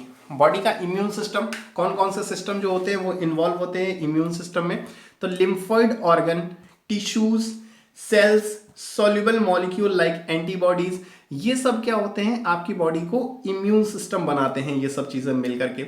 Important role in allergic reaction, और इनका रोल किस में होता है सबसे ज्यादा, एलर्जिक रिएक्शन में, ऑटो इम्यून डिजीज में, और ऑर्गन ट्रांसप्लांटेशन। तुम भैया काहे दूसरे की किडनी डलाए, अपनी ही किडनी को काहे खराब किए, दूसरे की किडनी हम नहीं रहने देंगे बॉडी में। तो ये होती हैं ऑर्गन ट्रांसप्लांट में जो ग्राफ्ट रिजेक्शन, जैसा मैंने आपको भी बताया पहले। ठीक है, कि दूसरे की कोई भी चीज हमारी बॉडी में आती है तो उसके अगेंस्ट एंटीबॉडीज बनने लगती हैं, दैट इज ग्राफ्ट रिजेक्शन। तो यही सब चीजें क्या होती हैं, lymphoid organ, tissues, cell, soluble molecule, antibodies, ये सब क्या होते हैं, हमारी बॉडी के इम्यून सिस्टम बनाते हैं, और यही इन सबको रिजेक्ट करने में हेल्प करती हैं, या मतलब मान लीजिए कि इन्हीं का सब हाथ होता है। ठीक है, एलर्जिक रिएक्शन है ना, परफ्यूम से छींक आ गई, धूल धंगड़ उड़ी तो उससे छींक आ गई, सब तरह के अपने अपने एलर्जिक रिएक्शन होती हैं, उसमें भी यही इम्यून सिस्टम रिस्पॉन्सिबल होता है। ऑटो इम्यून डिजीज, कई बार तो भैया सनक जाती हैं, खुद की सेल्स को ही नुकसान पहुंचा रही हैं, तो that is auto immune disease. अब आगे चलो बात करते हैं, ये सब चीजें समझ में आ गई होंगी। अब बात करते हैं लिम्फॉइड ऑर्गन्स की। ठीक है, ये क्या होते हैं, लिम्फॉइड ऑर्गन, लिम्फ में जो पाए जाते हैं, लिम्फ से रिलेटेड होते हैं, दैट इज लिम्फॉइड। ठीक है, ऑरिजिन और maturation and proliferation of lymphocytes. जो लिम्फोसाइट्स होती हैं उनकी ऑरिजिन, उनका मैचुरेशन, उनका पैदा होना, उनका बड़ा होना, प्रोलिफरेट करना, ये सब कहाँ पर होता है? लिम्फॉइड ऑर्गन में। अब ये क्या होते हैं? तो लिम्फॉइड ऑर्गन दो तरह के होते हैं, एक पीएलओ और एक एसएलओ। ये क्या है सर, पीएलओ और एसएलओ? तो देखो, पीएलओ का मतलब होता है प्राइमरी लिम्फॉइड ऑर्गन। मैं यहां लिख देता हूं, प्राइमरी लिम्फॉइड ऑर्गन, ठीक है। ऐसे ही एसएलओ सेकेंडरी लिख देता हूं, बाकी आप समझ जाइएगा। सेकेंडरी लिम्फॉइड ऑर्गन, समझ गए? ठीक है, तो ये कंफ्यूजन ना हो। तो पीएलओ प्राइमरी लिम्फॉइड ऑर्गन में आपके आते हैं बोन मैरो एंड थाइमस। ये दो आपके होते हैं primary lymphoid organ, where immature lymphocyte differentiate into antigen sensitive lymphocyte. Bone marrow में क्या होता है कि अभी लिम्फोसाइट क्या है? इमेच्योर है, और फिर डिफरेंशिएट होती हैं और क्या होती हैं? सेंसिटिव हो जाती हैं एंटीजन के अगेंस्ट। फिर वहीं बात करते हैं सेकेंडरी लिम्फॉइड ऑर्गन कौन कौन से होते हैं। तो सेकेंडरी लिम्फॉइड होते हैं spleen, lymph node, tonsils, pair patches. Pair patches क्या होते हैं? बाकी सबका नाम आपने सुन रखा होगा, स्प्लीन का भी, लिम्फ नोड का भी, टॉन्सिल्स, है ना। टॉन्सिल्स यहाँ आपके पाए जाते हैं कहाँ पर? जबड़े के नीचे, ये गले में। टॉन्सिल्स कई बार छोटे होंगे, आप तो दिखाने गए होंगे डॉक्टर्स को, तो यहाँ पर नीचे हाथ लगाते हैं, है ना, यहाँ गले के पास ऐसे हाथ लगाकर देखते हैं कि टॉन्सिल्स तो नहीं है। ऐसे ही पेयर्स पैचेस। पेयर्स पैचेस क्या होते हैं? टॉन्सिल्स ऑफ स्मॉल इंटेस्टाइन, ठीक है। तो यहाँ देखो लिखा भी है pairs patches of small intestine. Small intestine में टॉन्सिल्स हो जाए, ठीक है, उनको हम लोग बोलते हैं पेयर्स पैचेस। एंड अपेंडिक्स, ये भी क्या होता है? अपेंडिक्स भी आपका सेकेंडरी लिम्फॉइड ऑर्गन होता है। देखो, प्राइमरी का मतलब होता है जो मोस्ट इंपॉर्टेंट होते हैं, सबसे ज्यादा जिनका काम होता है, वो आपके दो ही हैं, that is bone marrow and thymus. Bone marrow का नाम आपने सुन रखा होगा, अगर आपने क्रिश देखी है तो वो सुना होगा, है ना, काल वाला बोन मैरो से चाहिए होता है, ठीक है। तो ये वही वाला बोन मैरो है जो काल को चाहिए था। तो ये बोन मैरो और थाइमस। थाइमस ग्लैंड इम्यूनिटी देती है, शायद आपने सुन रखा हो। नहीं सुना है तो खैर कोई बात नहीं, अभी सुन लीजिए, ठीक है। फिर नीचे देखते हैं, कुछ लिखा है कि interaction of lymphocyte with the antigen. ये सब क्या करते हैं? सेकेंडरी लिम्फोइड ये इंटरेक्ट करते हैं लिम्फोसाइट के साथ विद द एंटीजन। एंटीजन के साथ जाकर के इंटरेक्ट करते हैं लिम्फोसाइट से, ठीक है। अब थोड़ी सी बात कर लेते हैं भाई साहब, हम जो काल को चाहिए था बोन मैरो, वो क्या होता है। अब काल भाई साहब इतना क्यों पागल थे बोन मैरो के लिए, क्यों उन्हें बोन मैरो चाहिए था? तो देखो, बोन मैरो क्या होता है? सिंपली प्राइमरी लिम्फॉइड ऑर्गन होता है। लिम्फॉइड ऑर्गन का मतलब जिससे इम्यूनिटी मिल रही है, जिससे लिम्फोसाइट्स वगैरह जहाँ पे काम करती हैं, ठीक है, तो वो चीज़ होता है बोन मैरो। अब उसकी क्या है, इम्यूनिटी खराब थी, उसको बोन मैरो नहीं मिल रहा था, तो उसका जो बीमारी लगी थी वो लड़ने के उसके अंदर लक्षण नहीं थे, ठीक है। इसीलिए जैसे ही बोन मैरो मिल जाता है, फिर क्या करता है, क्रिस की वॉट लगा के रख देता है, ठीक है। तो ऐसे ही ये बोन मैरो क्या है? मेन लिम्फॉइड ऑर्गन है। बोन मैरो क्या होता है? Main lymphoid organ. जैसे हमने पढ़ा कि प्राइमरी लिम्फॉइड ऑर्गन या मेन लिम्फॉइड ऑर्गन। और लिम्फोसाइट्स आर प्रोड्यूस्ड, यानी कि बोन मैरो में ही क्या होते हैं? बोन मैरो के लिम्फोसाइट्स जो प्रोड्यूस्ड होते हैं, वो कहाँ प्रोड्यूस होती है लिम्फोसाइट? वो बोन मैरो में ही प्रोड्यूस्ड होती हैं लिम्फोसाइट। हमने देखा था बी लिम्फोसाइट और टी लिम्फोसाइट। टी लिम्फोसाइट क्या था? चौकीदार था, छोटा भाई था बी लिम्फोसाइट का, जा करके बताता था भैया भैया वो आया घर में और उसने ऐसा कहा, उसको चलो मारो। तो ऐसे टी लिम्फोसाइट क्या करते थे? हेल्प करते थे बी की कि चलो भैया एंटीबॉडीज बनाओ, वो पैथोजन आया, कह रहा कि हम तुमको बुखार कर देंगे, है ना। तो ये टी लिम्फोसाइट्स थे। तो ऐसे ही लिम्फोसाइट कहाँ प्रोड्यूस हो रहे हैं? वही वाले लिम्फोसाइट वो प्रोड्यूस हो रहे हैं बोन मैरो में। अब बात करते हैं बी लिम्फोसाइट और टी लिम्फोसाइट की। तो आपके जो बी लिम्फोसाइट है वो इंपॉर्टेंट है, थोड़ा गौर से सुनना।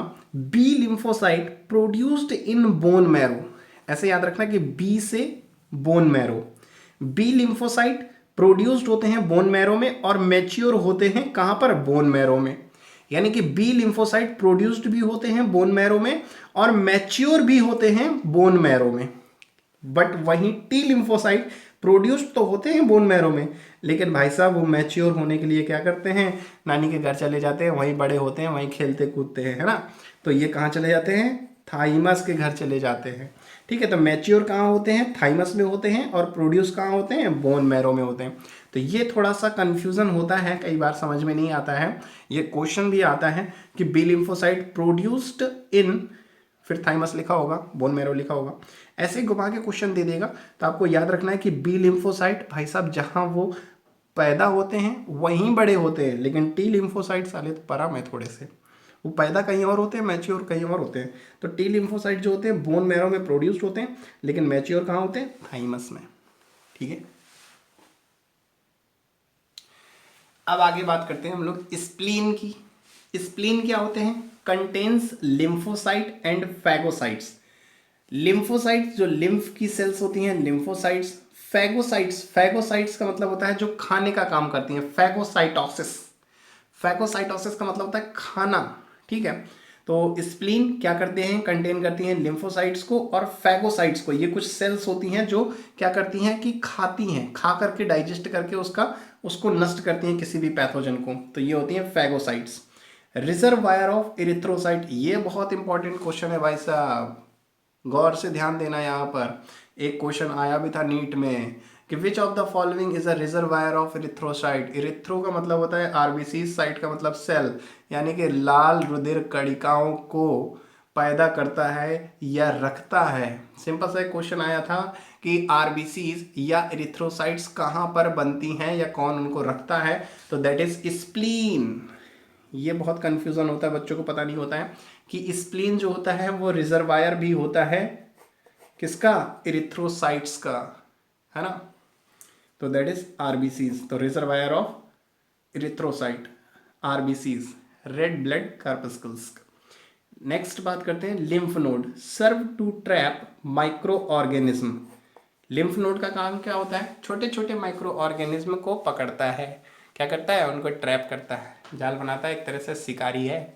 ठीक है, फिर भाई साहब अगली इंपॉर्टेंट चीज़ की बात करते हैं। देखो जितनी भी जगह पर ये हाइलाइटर चला है ना, वो तो एकदम ये मानिए कि जितनी भी बार रिवीजन होगा ना, तो सबसे पहले नज़र सिर्फ इन्हीं तीन चीज़ों को देखेगी। रिवीजन का मतलब क्या होता है, रिविजन, दोबारा से देखना। तो दोबारा जब भी देखेंगे तो इन हाइलाइटेड पार्ट को जरूर देखेंगे। ठीक है, अब बात करते हैं माल्ट। माल्ट क्या होता है, MALT। MALT का मतलब होता है म्यूकोसा एसोसिएटेड लिम्फॉइड टिश्यू, है ना, म्यूकोसा एसोसिएटेड लिम्फॉइड टिश्यू। ये फुल फॉर्म ही कई बार पूछ दिया जाता है, अपने आप में यही एक क्वेश्चन बन जाता है कि व्हाट इज माल्ट। ठीक है, तो mucosa associated lymphoid tissue constitute 50% of the lymphoid tissue in human body. ये आपको लग रहा है 50%, इससे क्या क्वेश्चन बनेगा भाई साहब, इससे भी क्वेश्चन बन जाता है कि जो म्यूकोसा एसोसिएटेड लिम्फॉइड टिश्यू है वो कितना परसेंट कॉन्स्टिट्यूट करता है लिम्फॉइड टिश्यू का ह्यूमन बॉडी में। तो ये भी एक क्वेश्चन था, 50%, 60%, 70%। तो ये भी याद रखिएगा कि 50% कॉन्स्टिट्यूट करता है लिम्फॉइड टिश्यू को ह्यूमन बॉडी में। ठीक है, ये जो माल्ट होता है म्यूकोसा एसोसिएटेड लिम्फॉइड टिश्यू, ये 50% लिम्फॉइड टिश्यू में पाया जाता है। अब यहां तक एक दूसरा पोर्शन खत्म होता है। सबसे पहला पोर्शन था जिसमें हमने बीमारियों के बारे में बात करी, दूसरा पोर्शन था जिसमें हमने कुछ इम्यूनिटी के बारे में बात करी, है ना, एक्टिव, पैसिव, एक्वायर्ड, इनेट, इन सब की। अब एक तीसरा जो प्रोसीजर है इस चैप्टर में वो है आपका कुछ खतरनाक बीमारियों से रिलेटेड। खतरनाक बीमारी, सबसे पहला ही नाम आप देख रहे हैं AIDS। AIDS नहीं कहते भाई साहब, इसको कहते हैं एड्स, है ना। सबसे पहला मोस्ट इंपॉर्टेंट इसका नाम ही है, वो कहते हैं ना कि यार नाम ही मेरी पहचान है, तो वही हाल है, इस एड्स का नाम ही यही इसकी पहचान है। सबसे पहली चीज़ जो पूछा जाता है वो इसका फुल फॉर्म ही पूछा जाता है। वैसे तो ये छोटी क्लास में आता था, नीट में नहीं आएगा, इतनी छोटी चीज़ नहीं पूछेंगे। एक्वायर्ड इम्यूनो डिफिशियंसी सिंड्रोम, ठीक है, एड्स का पूरा नाम एक्वायर्ड इम्यूनो डिफिशियंसी सिंड्रोम। अभी मैं इसका मतलब भी बताऊंगा, एक मिनट। 1981 में सबसे पहली बार देखा गया था। फिर HIV किससे फैलता है, HIV ये क्या है, एक रेट्रोवायरस है। इसका भी फुल फॉर्म होता है ह्यूमन इम्यूनो वायरस। ठीक है, अब देखो एड्स में भी एक्वायर्ड इम्यूनो आ रहा है, HIV में भी ह्यूमन इम्यूनो आ रहा है। इम्यूनो का मतलब इम्यून, इम्यून वर्ड समझ में आ रहा होगा आपको कि immuno is related with immune system. इसमें क्या होता है भाई साहब, देखिए वैसे तो आपके दिमाग में आया होगा एड्स का नाम सुनते ही कि इसका इलाज नहीं है अपनी दुनिया में, है ना। अब देखिए इलाज क्यों नहीं है, ये भी एक क्वेश्चन बनता है कि इलाज हो भी तो किस चीज़ का हो यार, है। आप डॉक्टर के पास जाते हो, आप बताओ कि मुझे बुखार है तो उसकी गोली देगा ना, आप बताओगे जुकाम है तो उसकी गोली देगा। अब आप वहाँ जा कर के बोलो कि भाई साहब डॉक्टर साहब मुझको जुकाम भी है, बुखार भी है, खांसी भी है, मेरा पेट भी दर्द करता है, मैं मुझको नींद भी नहीं आती है, मुझको भूख भी नहीं लगती है, और कभी कभी मुझे बार बार जाना पड़ता है ना। मतलब इतनी सारी चीज़ें आप बता दोगे कि डॉक्टर कन्फ्यूज आ जाएगा यार कि किस चीज़ की दवा दे वो आपको। तो वही चीज़ है यहाँ पर, क्या होता है एड्स में, फुल फॉर्म देखिए नाम से समझिए, लिखा है एक्वायर्ड इम्यूनो डिफिशियंसी, यानी कि इम्यून सिस्टम को डिफिशियंसी, कमी। यानी कि ये जो HIV है ये भाई साहब इतने उस्ताद होते हैं कि ये क्या करते हैं, ये जाकर के सबसे पहले आपके जो बी लिम्फोसाइट और टी लिम्फोसाइट थी ना, जो एंटीबॉडीज बना रही थी, उनको नष्ट करते हैं। क्यों? क्योंकि वही इम्यूनिटी के हकदार हैं, वो चौकीदार है ना। तो सबसे पहले उन्हीं को डिस्ट्रॉय करते हैं कि अब तुम बताओ, मैं अंदर घुस गया हूँ, सबसे पहले तुम्हें मारूंगा, तुम बताओ कि कैसे कि मैं आया हूँ। तो वो सबसे पहले चौकीदार को मारते हैं। अब क्या हुआ कि जो बी लिम्फोसाइट टी लिम्फोसाइट उनको मार दिया। अब उनको मार दिया तो अब बॉडी को पता नहीं चलेगा कि कोई चीज़ बाहर से आई है। अब ये भाई साहब क्या करते हैं, उनको मारने के बाद हर जगह जाते हैं और अपनी मनमानी करते हैं। मनमानी क्या करते हैं कि अब इम्यून सिस्टम डिस्ट्रॉय हो गया, अब पैथोजन तो हमारी दुनिया में घूमते ही रहते हैं, वायरस तो हर कदम पे है ना। धूल दंगड़ उड़ रही है, उसमें भी वायरस हैं, हर जगह है। हमारी स्किन है बेचारी, सर्व कर रही है, बचा रही है, हमारे आंसू हैं रोक रहे हैं। लेकिन इसने क्या किया, उस्ताद ने उन गार्ड्स को मार दिया। अब कौन बचाएगा? वायरस आया, अटैक कर दिया, तुरंत हमें बुखार खांसी आ गई। फिर आगे कहीं चले, फिर बैक्टीरिया आया, अटैक कर दिया, हमें फिर कोई बीमारी लग गई। फिर क्या हुआ कि फिर कहीं गए, फिर कोई अटैक हो गया। अब क्या है, हमारी बॉडी में जो इम्यून सिस्टम था वो पूरी तरह से डिस्ट्रॉय हो गया है। इन भाई साहब ने सबको उड़ा डाला। अब क्या हुआ कि हर 2-4 दिन में हमें कोई ना कोई नई बीमारी लग जा रही है। अब जब नई बीमारी लग जा रही है तो अब हम डॉक्टर से इलाज क्या कराएं? तो कोई इलाज नहीं है उसका, क्योंकि एक कोई पर्सनल कोई चीज़ तो नहीं है ना कि बुखार है, खांसी है, इम्यून सिस्टम ही खराब है, कुछ भी हो जा रहा है आपको। तो यही चीज़ है कि कोई भी बीमारी हो जाती है, इम्यून सिस्टम पूरी तरह से डिस्ट्रॉय हो गया है, इसलिए इस चीज़ का इलाज नहीं मिल पा रहा है। ठीक है, तो यूजली 5 to 10 ईयर्स, कई बार क्या है कि अगर एड्स है तो 5 से 10 साल तो पता ही नहीं चलता भाई साहब कि एड्स है भी, है ना। और सिम्पटम्स क्या होंगे? Bouts of fever. अब ये क्या होता है बाउट्स ऑफ फीवर? सर ये तो मैंने नाम नहीं सुना। देखो बेटा, बाउट्स ऑफ फीवर होता है बुखार के झटके। मतलब ऐसा नहीं कि मुझे बुखार आ रहा है, मैं जाऊँ आराम से डॉक्टर साहब 3 दिन से बुखार आ रहा है, नहीं। रास्ते में चल रहे बुखार आ गया, सो रहे बुखार आ गया, है ना, खेलने जा रहे बुखार आ गया, किसी के साथ डेट पे गए बुखार आ गया। तो ऐसा होता है बाउट्स ऑफ फीवर, यानी झटके आते हैं बुखार के।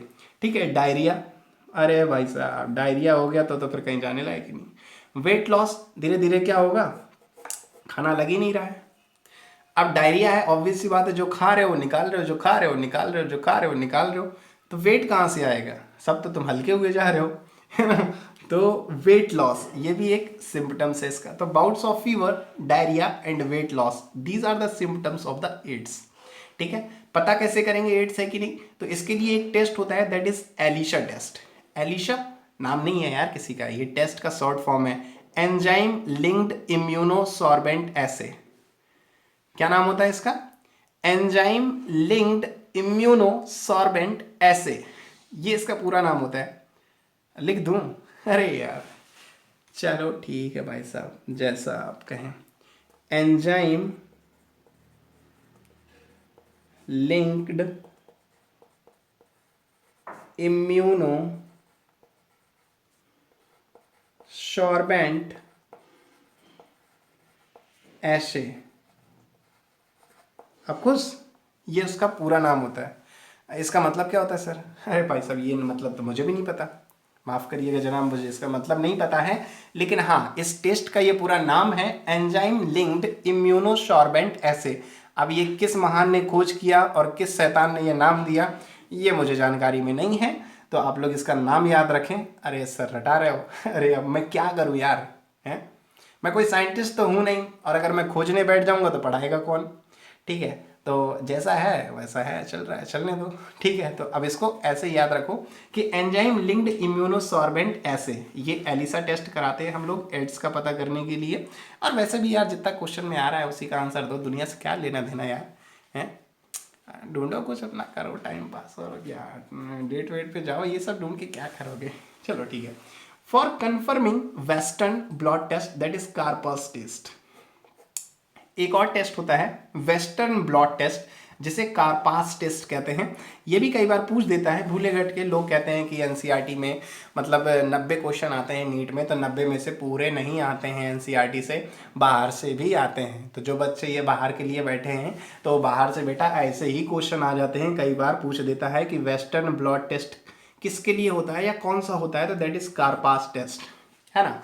90 में से यार देखो, मतलब मोटा मोटा कह लो तो 85 तो आपको ऐसे एकदम बाहर से दिख जाएंगे कि हाँ एनसीईआरटी से हैं, लेकिन आपने बहुत थॉरो रिवीजन किया है, बार बार एनसीईआरटी को पढ़ा है, कम से कम एटलीस्ट 2 डिजिट में पढ़ा है। 2 डिजिट का मतलब कि 10 बार से ज़्यादा पढ़ा है, या एटलीस्ट 10 बार एनसीईआरटी पढ़ी हो। और सर 10 बार पढ़ना पड़ता है? अरे यार देखो, एनसीईआरटी है ये, है ना, ये कोई पिक्चर नहीं है कि एक बार देख लिया हीरो का नाम याद हो गया, है ना, ऐसा नहीं है। ये एनसीईआरटी है, यहाँ आपको बार बार रिवीजन करना पड़ेगा। मैंने कहा रिवीजन, पढ़ना नहीं। देखो बच्चे क्या है, गलत सोचते हैं यार, उन्हें लगता है कि बार बार पढ़ने को मतलब एक बार पढ़ने में तो 3 घंटे लगा था हमें एक चैप्टर, बार बार पढ़ेंगे तो हम इतनी एनसीईआरटी तो पढ़ ही नहीं पाएंगे। तो बेटा बार बार पढ़ना, रिवीजन का मतलब देखो यार, रिवीजन का मतलब क्या होता है, रिवीजन, रिवीजन का मतलब होता है री माने अगेन, विजन यानी कि देखना। ठीक है, तो बार बार देखना है, बार बार पढ़ना नहीं है। गलत समझते हो तुम लोग रिवीजन यार। एक बार 3 घंटे लगाए हैं, हमने क्या किया, मोटा मोटा उसमें हाईलाइट कर लिया। अब अगली बार 3 घंटे नहीं लगाने, अगली बार सिर्फ 30 मिनट में हमें रिवाइज करना है, एकदम तुरंत रिवीजन। This is revision. बच्चे सोचते हैं यार बार बार पढ़ेंगे फिर 3 घंटे लगाएंगे, नहीं यार। ये जो हाईलाइटेड पॉइंट है ना, इन्हें देखने में कितना टाइम लगेगा, मुश्किल से 30 मिनट पहली बार देखोगे, दोबारा में 15 मिनट, फिर 10 मिनट, फिर 5 मिनट है, फिर चैप्टर खोलोगे खुद ही समझ में आ जाएगा, यहाँ ये लिखा है, यहाँ ये लिखा है। तो इस तरह से रिवीजन होता है। ठीक है, टाइम नहीं वेस्ट करना है, एक बार लगा दो, बार बार नहीं लगाना है। This is a investment. एक बार 3 घंटे पढ़ो तो दोबारा ना पढ़ना पड़े, ऐसा पढ़ो। फिर अगली बात करते हैं, दैट इज नाको। ये क्या है sir? NACO, this is national AIDS control organisation. एक ऑर्गेनाइजेशन है जो एड्स को कंट्रोल करने के लिए जागरूकता अभियान चलाता है, जो बताता है कि ऐसा ना करें, ऐसा ना करें, ऐसा ना करें, इन सब चीज़ों से एड्स हो सकता है। तो सबसे पहली चीज़ कि कभी भी अगर आप लोग शेविंग कराने जाएं, वैसे तो मेरा मानना है कि शायद बियर्ड तो निकल आई होगी आप लोगों की। अरे सर नहीं निकली सर। अच्छा चलो ठीक है, जिनकी नहीं निकली कोई बात नहीं यार, अगर निकल आई है तो जब भी आप शेविंग कराने जाएं तो वैसे तो ट्रिमर होगा घर में, नहीं है अगर आप बाहर जाते हैं तो उन लोगों से रिक्वेस्ट करें, या हमेशा ध्यान रखें कि जब भी आप लोग शेविंग कराने जाएं या बाल कटाने जाएं तो ये इस चीज़ का बहुत ध्यान रखें कि हर बार उससे कहें कि भाई साहब ब्लेड चेंज कर लीजिए।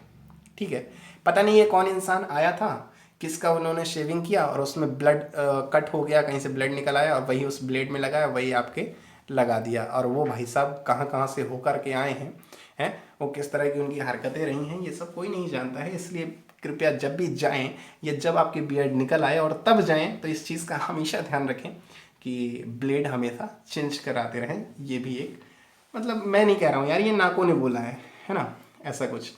तो नेशनल एड्स कंट्रोल ऑर्गेनाइजेशन ने ऐसा बोला है, तो इस चीज़ का ध्यान रखें। अब चलते हैं हम लोग अगली बीमारी की तरफ। अगली और खतरनाक बीमारी ये क्या है? कैंसर। सर कैंसर तो वो मेरी कुंडली में है। बेटा वो जो कुंडली में होता है ना, जिसमें देखते हैं कि आज धन की हानि होगी, हैं, और एक चीज़ की लाभ होगी, आपको प्यार नसीब होगा, हैं, आपकी वो छोड़ के चली जाएगी, ये वो वाला कैंसर नहीं है। ये कैंसर एक बीमारी है, ठीक है, और राशिफल वाला नहीं है। तो ये कैंसर है, चलो इसके बारे में बात करते हैं। Normal cell show contact inhibition. अगर सेल नॉर्मल है तो वो क्या शो करेगी? कॉन्टैक्ट इनहिबिशन, यानी कि सेल आपस में जाकर के अगल बगल मिल सकती हैं, दैट इज कॉन्टैक्ट इनहिबिशन। लेकिन जो कैंसरस सेल्स होंगी लॉस्ट दिस प्रॉपर्टी, ठीक है। ये मैं मेन पॉइंट, आप जब कैंसर को एनसीईआरटी से पढ़ेंगे बहुत सारा लिखा है, ठीक है, कंफ्यूज हो जाएंगे, है ना। तो मैंने उसको बहुत मेन जो पॉइंट है उन चीज़ों को निकाल के लिखा जिससे क्वेश्चन बनता है। तो कैंसरस सेल होंगी उसमें ये प्रॉपर्टी नहीं पाई जाएगी। कई बार क्या है कि क्वेश्चन इससे इस तरह से आता है कि पूछ देता है कि which of the following is true या which of the following is false, मतलब ट्रू फॉल्स नहीं आता, how many true how much false ऐसे कुछ करके आ जाता है। तो वो पूछ लेता है कि एक सही है, दो सही है, तीन सही है, या ए बी सी डी तीनों सही हैं, ऐसे क्वेश्चन आते हैं। तो ये चीज़ें आपको पता होनी चाहिए, तब आप पता कर पाएंगे ये लाइन सही है कि नहीं। तो नॉर्मल सेल में जो होता है वो कॉन्टैक्ट इनहिबिशन होता है, कैंसरस सेल में ये प्रॉपर्टी नहीं होती, ठीक है। वो अगर कहीं पर जाएंगी, किसी सेल से मिलेंगी, तो वहीं पर इकट्ठा होकर के रह जाएंगी और वहां पर क्या फॉर्म कर देंगी? ट्यूमर फॉर्म कर देंगी। जैसे कहते हैं ना कि अगर कहीं भी गांठ हो तो तुरंत डॉक्टर को दिखाएं, क्योंकि आज नहीं तो कल हो सकता है वो कैंसर का रूप ले ले, ठीक है। तो जैसे गांठ पड़ जाती है ना, वही चीज होता है ट्यूमर। सेल्स क्या हो गई? एक जगह पर जमा होती गई, जमा होती गई, जमा होती गई, और वहां पर क्या हो गया? गांठ बन गई। तो दैट इज कैंसर। अब जो होता है ट्यूमर, अब बात करते हैं जो ट्यूमर बन जाता है, कैंसर जिसे कहते हैं। तो ट्यूमर जो होता है वो आपका दो तरह का होता है, एक होता है बेनिंग ट्यूमर, एक होता है malignant tumour. Benign confined to their original location. अब देखो बेनिंग ट्यूमर जब बनता है तो क्या होता है, ये एक ही लोकेशन में रहता है, तो डॉक्टर तुरंत पता कर लेते हैं कि यहाँ यहाँ है, और उसका थोड़ा इलाज विलाज कर करके उसको सही कर लेते हैं, हालांकि टाइम लगता है उसमें। और दूसरा जो होता है that is the malignant. Malignant में क्या होता है, ये इंपॉर्टेंट है, आता है बहुत बार, आ भी चुका है, कि न्यूप्लास्टिक और ट्यूमर सेल मास। यानी मैलिग्नेंट में क्या होता है कि, पहले चलो पढ़ लेते फिर समझाता हूं। डैमेजिंग सराउंडिंग नॉर्मल टिश्यू, आसपास में अगर कोई टिश्यू है, सेल है, उसको भी क्या करेगा? डिस्ट्रॉय कर देगा, डैमेज कर देगा। Actively grow starve the normal cell for vital nutrient, यानी कि बगल वाली सेल से उसका खाना छीन लेगा। प्रॉपर्टी कॉल मेटास्टेसिस, और ये जो प्रॉपर्टी होती है बगल वाली सेल से खाना छीन लेने की और उसको भूखा कर देने की, that is property is called metastasis. अब बात करते हैं मैलिग्नेंट। मैलिग्नेंट क्या होता है? ये डेडली होता है। अगर ये हो गया ना तो मतलब देखो काफ़ी हद तक सही हो जाता है, जैसे काफ़ी सारे लोगों का सही हो गया। सबसे फेमस है ना युवराज सिंह, वो कैंसर से लड़के वापस आ गए। तो ऐसा नहीं है कि कैंसर का इलाज नहीं, कैंसर का इलाज है, लेकिन एक तरह से अगर मैलिग्नेंट है, मैलिग्नेंट ट्यूमर बन चुका है, तो ये एक बार डेडली कंडीशन हो जाती है। क्योंकि इसमें क्या होता है कि जो ट्यूमर होता है वो एक कन्फाइंड जगह पर नहीं होता, मतलब एक जगह पर नहीं होता, वो कहीं भी जाता रहता है। यहाँ गया, वहाँ बना दिया ट्यूमर, फिर आगे सेल के साथ चला गया, वहाँ ट्यूमर बना दिया, वहाँ बना दिया, वहाँ बना दिया। तो उसका एक क्या होता है कि डॉक्टर परफेक्ट इलाज नहीं कर पाते, वो कहीं भी ट्यूमर बना देता है। तो इसलिए क्या होता है, फिर उसकी वजह से डेथ हो जाती है। तो मेरी भी एक फ्रेंड थी, मैं when I was in 11th class, then वो मेरी क्लास की मॉनिटर थी। और कैंसर में कई बार क्या होता है कि जैसे होता है तो आपको पता नहीं चलता कि आपको कैंसर है। ये बिल्कुल जैसे एड्स में क्या है 5 से 10 साल लग जाते हैं, ऐसे कैंसर में भी आपको पता ही नहीं चलता कि आपकी बॉडी में किस जगह पर ट्यूमर बन रहा है। क्योंकि ज़रूरी नहीं है कि गांठ दिखाई दे, कई बार अंदर अंदर ट्यूमर बनता रहता है ना, ब्रेन ट्यूमर होता है। तो ऐसे ही उसको भी ऐसे ही था। वो क्लास की मॉनिटर थी, हम लोग बहुत चिढ़ाया करते थे, है ना, नाम वाम लिख के दे देते थे, तुम बहुत शोर करते हो, तुम्हारा नाम मैम को देंगे। तो ऐसा काफ़ी कुछ होता था। लेकिन बाद में फिर 12th के बाद, मतलब 12th तक तो बहुत अच्छा चलता रहा। फिर धीरे धीरे धीरे धीरे उसमें थोड़े से चेंजेस आने शुरू हुए, मतलब फिर अकेले रहने लगी और मूड एकदम स्विंग हो जाए उसका, कब कब खुश है कब नाराज़ है। तो आफ्टर 12th फिर ऐसे उसका इलाज कराया गया और पता चला कि उसको कैंसर है। और फिर हम लोगों को काफ़ी बुरा भी लगा कि यार मॉनिटर थी, इतनी अच्छी थी, हम लोग देखने भी गए, और उसकी कंडीशन काफ़ी कुछ ख़राब हो चुकी थी, मतलब बॉडी एकदम पूरा दुबली पतली सी हो गई थी, पहले काफ़ी अच्छी थी, है ना। फिर काफ़ी सारी प्रॉब्लम्स आई उसे, धीरे धीरे इलाज चलता रहा, 1 साल 2 साल 3 साल। अब इलाज चल रहा है, ऑब्वियस सी बात है, कैंसर का इलाज हमेशा बड़े हॉस्पिटल्स में चलता है, और कि बड़े हॉस्पिटल्स का पैसा एक दिन का बहुत होता है। अब उन लोगों में इतना पैसा भी नहीं था, उन्होंने अपनी ज़मीन जायदाद घर मतलब सब बेच दिया, किराए में रहने लगे, क्योंकि एक ही बेटी थी उनकी। और उसका इलाज कराते रहे, 4-5 साल इलाज चला और एट दी एंड वो नहीं रही। तो ऐसा होता है कई बार। अब जैसे मतलब युवराज सिंह के पास तो ठीक है बहुत पैसा था, वो इलाज कराते रह सकते थे, लेकिन मिडिल क्लास बैकग्राउंड में इतना नहीं होता। अब घर जायदाद भी इतनी नहीं होती, जितना था उन्होंने बेच दिया। अब उससे 4-5 साल आप समझ सकते हैं कि बड़े बड़े हॉस्पिटल्स में एक दिन का ही मतलब 10-10 20-20 हज़ार रुपये होता है वहाँ का रहने का। 3-4 साल उन्होंने इलाज कराया तो कितना ही पैसा लग गया होगा, लेकिन उसके बावजूद भी उनका नहीं बची बेटी। तो हो जाता है कई बार, मतलब हर आदमी युवराज सिंह नहीं होता। तो ये चीज़ें होती हैं, कैंसर काफ़ी बड़ी बीमारी है। ठीक है, तो चलो आगे बात करते हैं। तो बस यही है कि काफ़ी बुरा लगा यार कि मतलब अपने साथ की एक फ्रेंड आज नहीं है। तो आई विश टू गॉड कि जहाँ हो, मतलब जैसे भी हो ठीक है, उनकी सॉल को। चलो आगे बात करते हैं। Causes of cancer. कैंसर के कॉज जो होते हैं तो दैट इज़ कार्सिनोजेंस। ये क्या होते हैं जो कैंसर कॉज कराते हैं? ऑन्कोजेनिक वायरसेस, कुछ ये कैंसर कॉजिंग वायरसेस होते हैं जिन्हें ऑन्कोजेनिक वायरसेस बोलते हैं। ठीक है, have gene called viral oncogene. उनमें एक जीन होता है that is known as viral oncogenes, यानी कि ऑन्कोजन वायरस होते हैं, इसीलिए इनके जीन को वायरल ऑन्कोजीन्स बोलते हैं।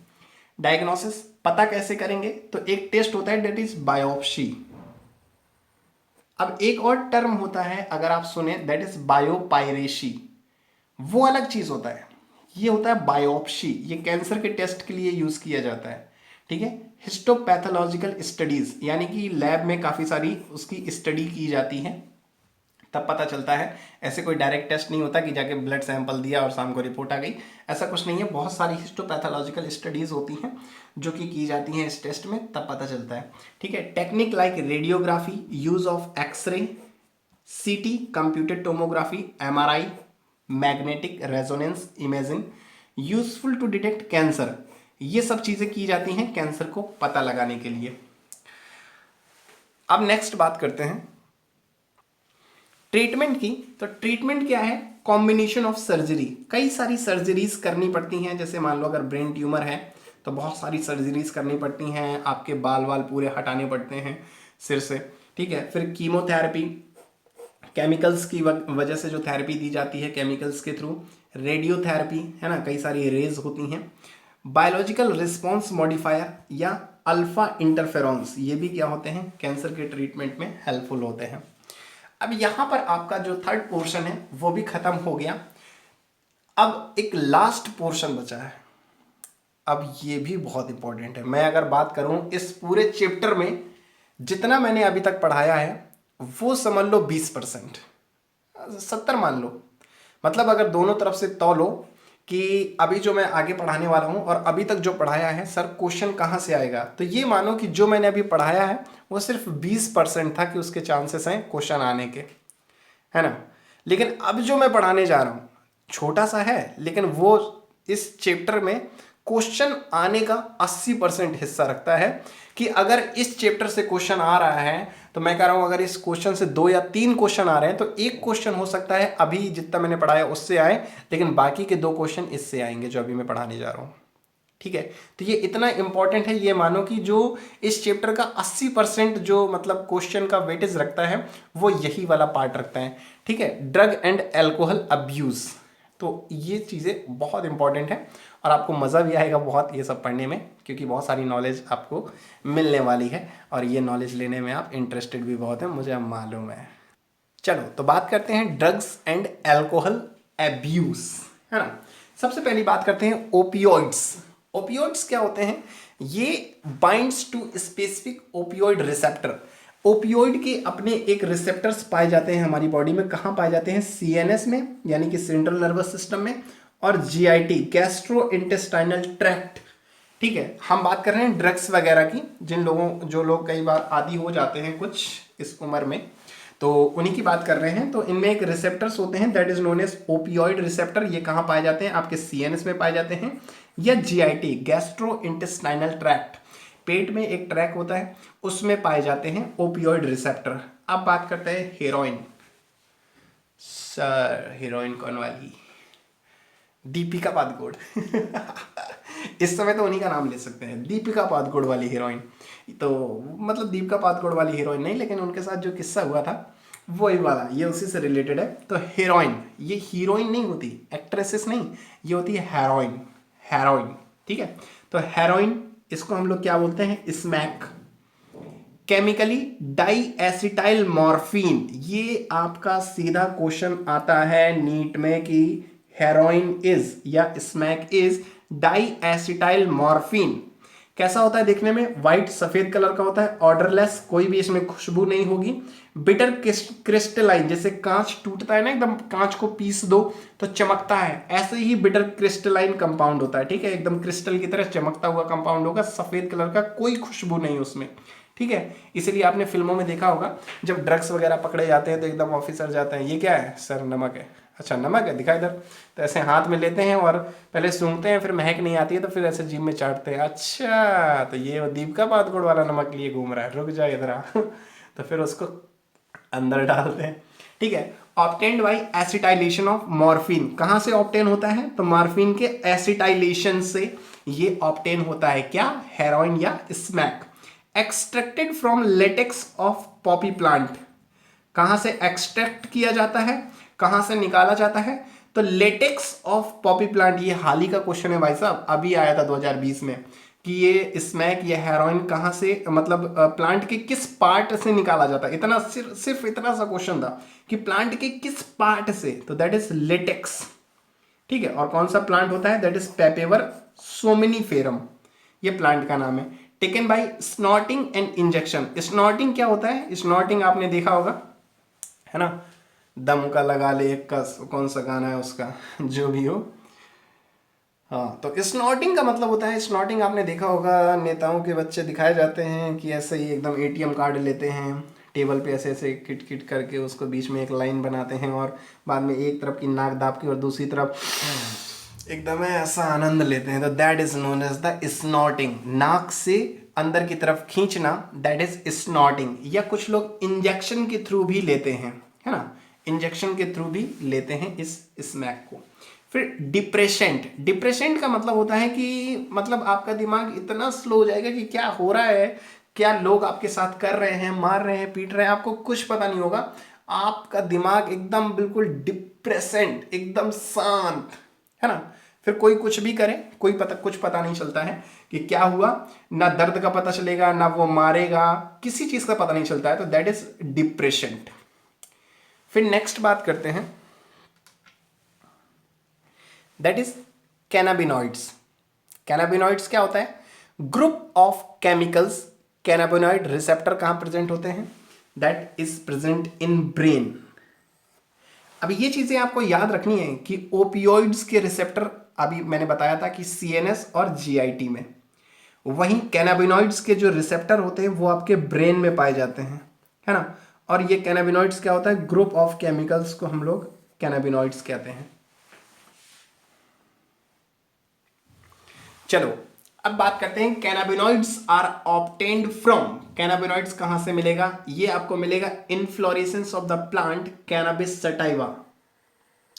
बेटा ये प्लांट नर्सरी में नहीं मिलता है, जो आप सोच रहे हो ना कि यार सर मैं अभी जा रहा हूँ नर्सरी से लेके आ रहा हूँ ये कैनाबिनस सटाइवा तो ये नर्सरी में नहीं मिलता है ना। नर्सरी में मिलता होता तो वो भी अभी दीपिका पादुकोण से जैसे पूछताछ हुई थी तो ये नर्सरी वालों से भी पूछताछ हो रही होती है ना। कहाँ से लेके आए थे? सर वो नर्सरी से लेके आया था तो ऐसा नहीं है, ये आपको प्लांट वहाँ नहीं मिलेंगे। ये इन्फ्लोरेसेंस जो होते हैं ये कहीं अलग ही होते हैं, वहाँ से ये सब मंगाए जाते हैं। अब कहाँ से मंगाए जाते हैं ये तो बॉलीवुड वाले जानते हैं, मैं क्या जानूँ। फिर बात करते हैं flower tops, leaves, resins of cannabis plant. ठीक है, फ्लावर टॉप्स फूल के ऊपर से, पत्तियों से, resins of cannabis plant, cannabis plant के रेजिन से प्रोड्यूस। क्या क्या प्रोड्यूस होता है अब देखो भाई साहब, बहुत इंपॉर्टेंट सेक्शन। मैरिजुआना, हसीस, चरस, गांजा, ये सब कहाँ से मिलते हैं? ये सब या तो फूलों के टॉप से मिलते हैं या किसी पत्तियों से मिलते हैं। जैसे चरस या गांजा है या चरस है शायद, मुझे एग्जैक्ट याद नहीं है, लेकिन हाँ मतलब शायद शायद मैंने जो ग्रीन ग्रीन कलर का होता है यार, पत्तियां ऐसे जैसे सूखी पत्तियां होती है ना, ऐसा कुछ होता है, पता नहीं चरस होता है गांजा होता है, मैंने ऐसे देखा है। अरे नहीं नहीं, लिया नहीं है सर, लगता है आप भी बॉलीवुड से हो। अरे नहीं यार, देखा है मैंने, हाँ बस। ठीक है, तो ये भी ये लीव्स से आता है, पत्तियों से। और रेजिन ऑफ कैनाबिस प्लांट, तो ये तो कैनाबिस सटाइवा आपको पता ही है। Taken by inhalation and oral digestion, ये सब कैसे लिए जाते हैं? मैरिजुआना, हशीश, चरस, गांजा, इतने सारे नाम है, मैंने तो सुने भी नहीं है, सिर्फ चरस गांजा का सुना है ना। चरस गांजा मेरे को प्यारा, चरस गांजा मेरे को प्यारा, ऐसा।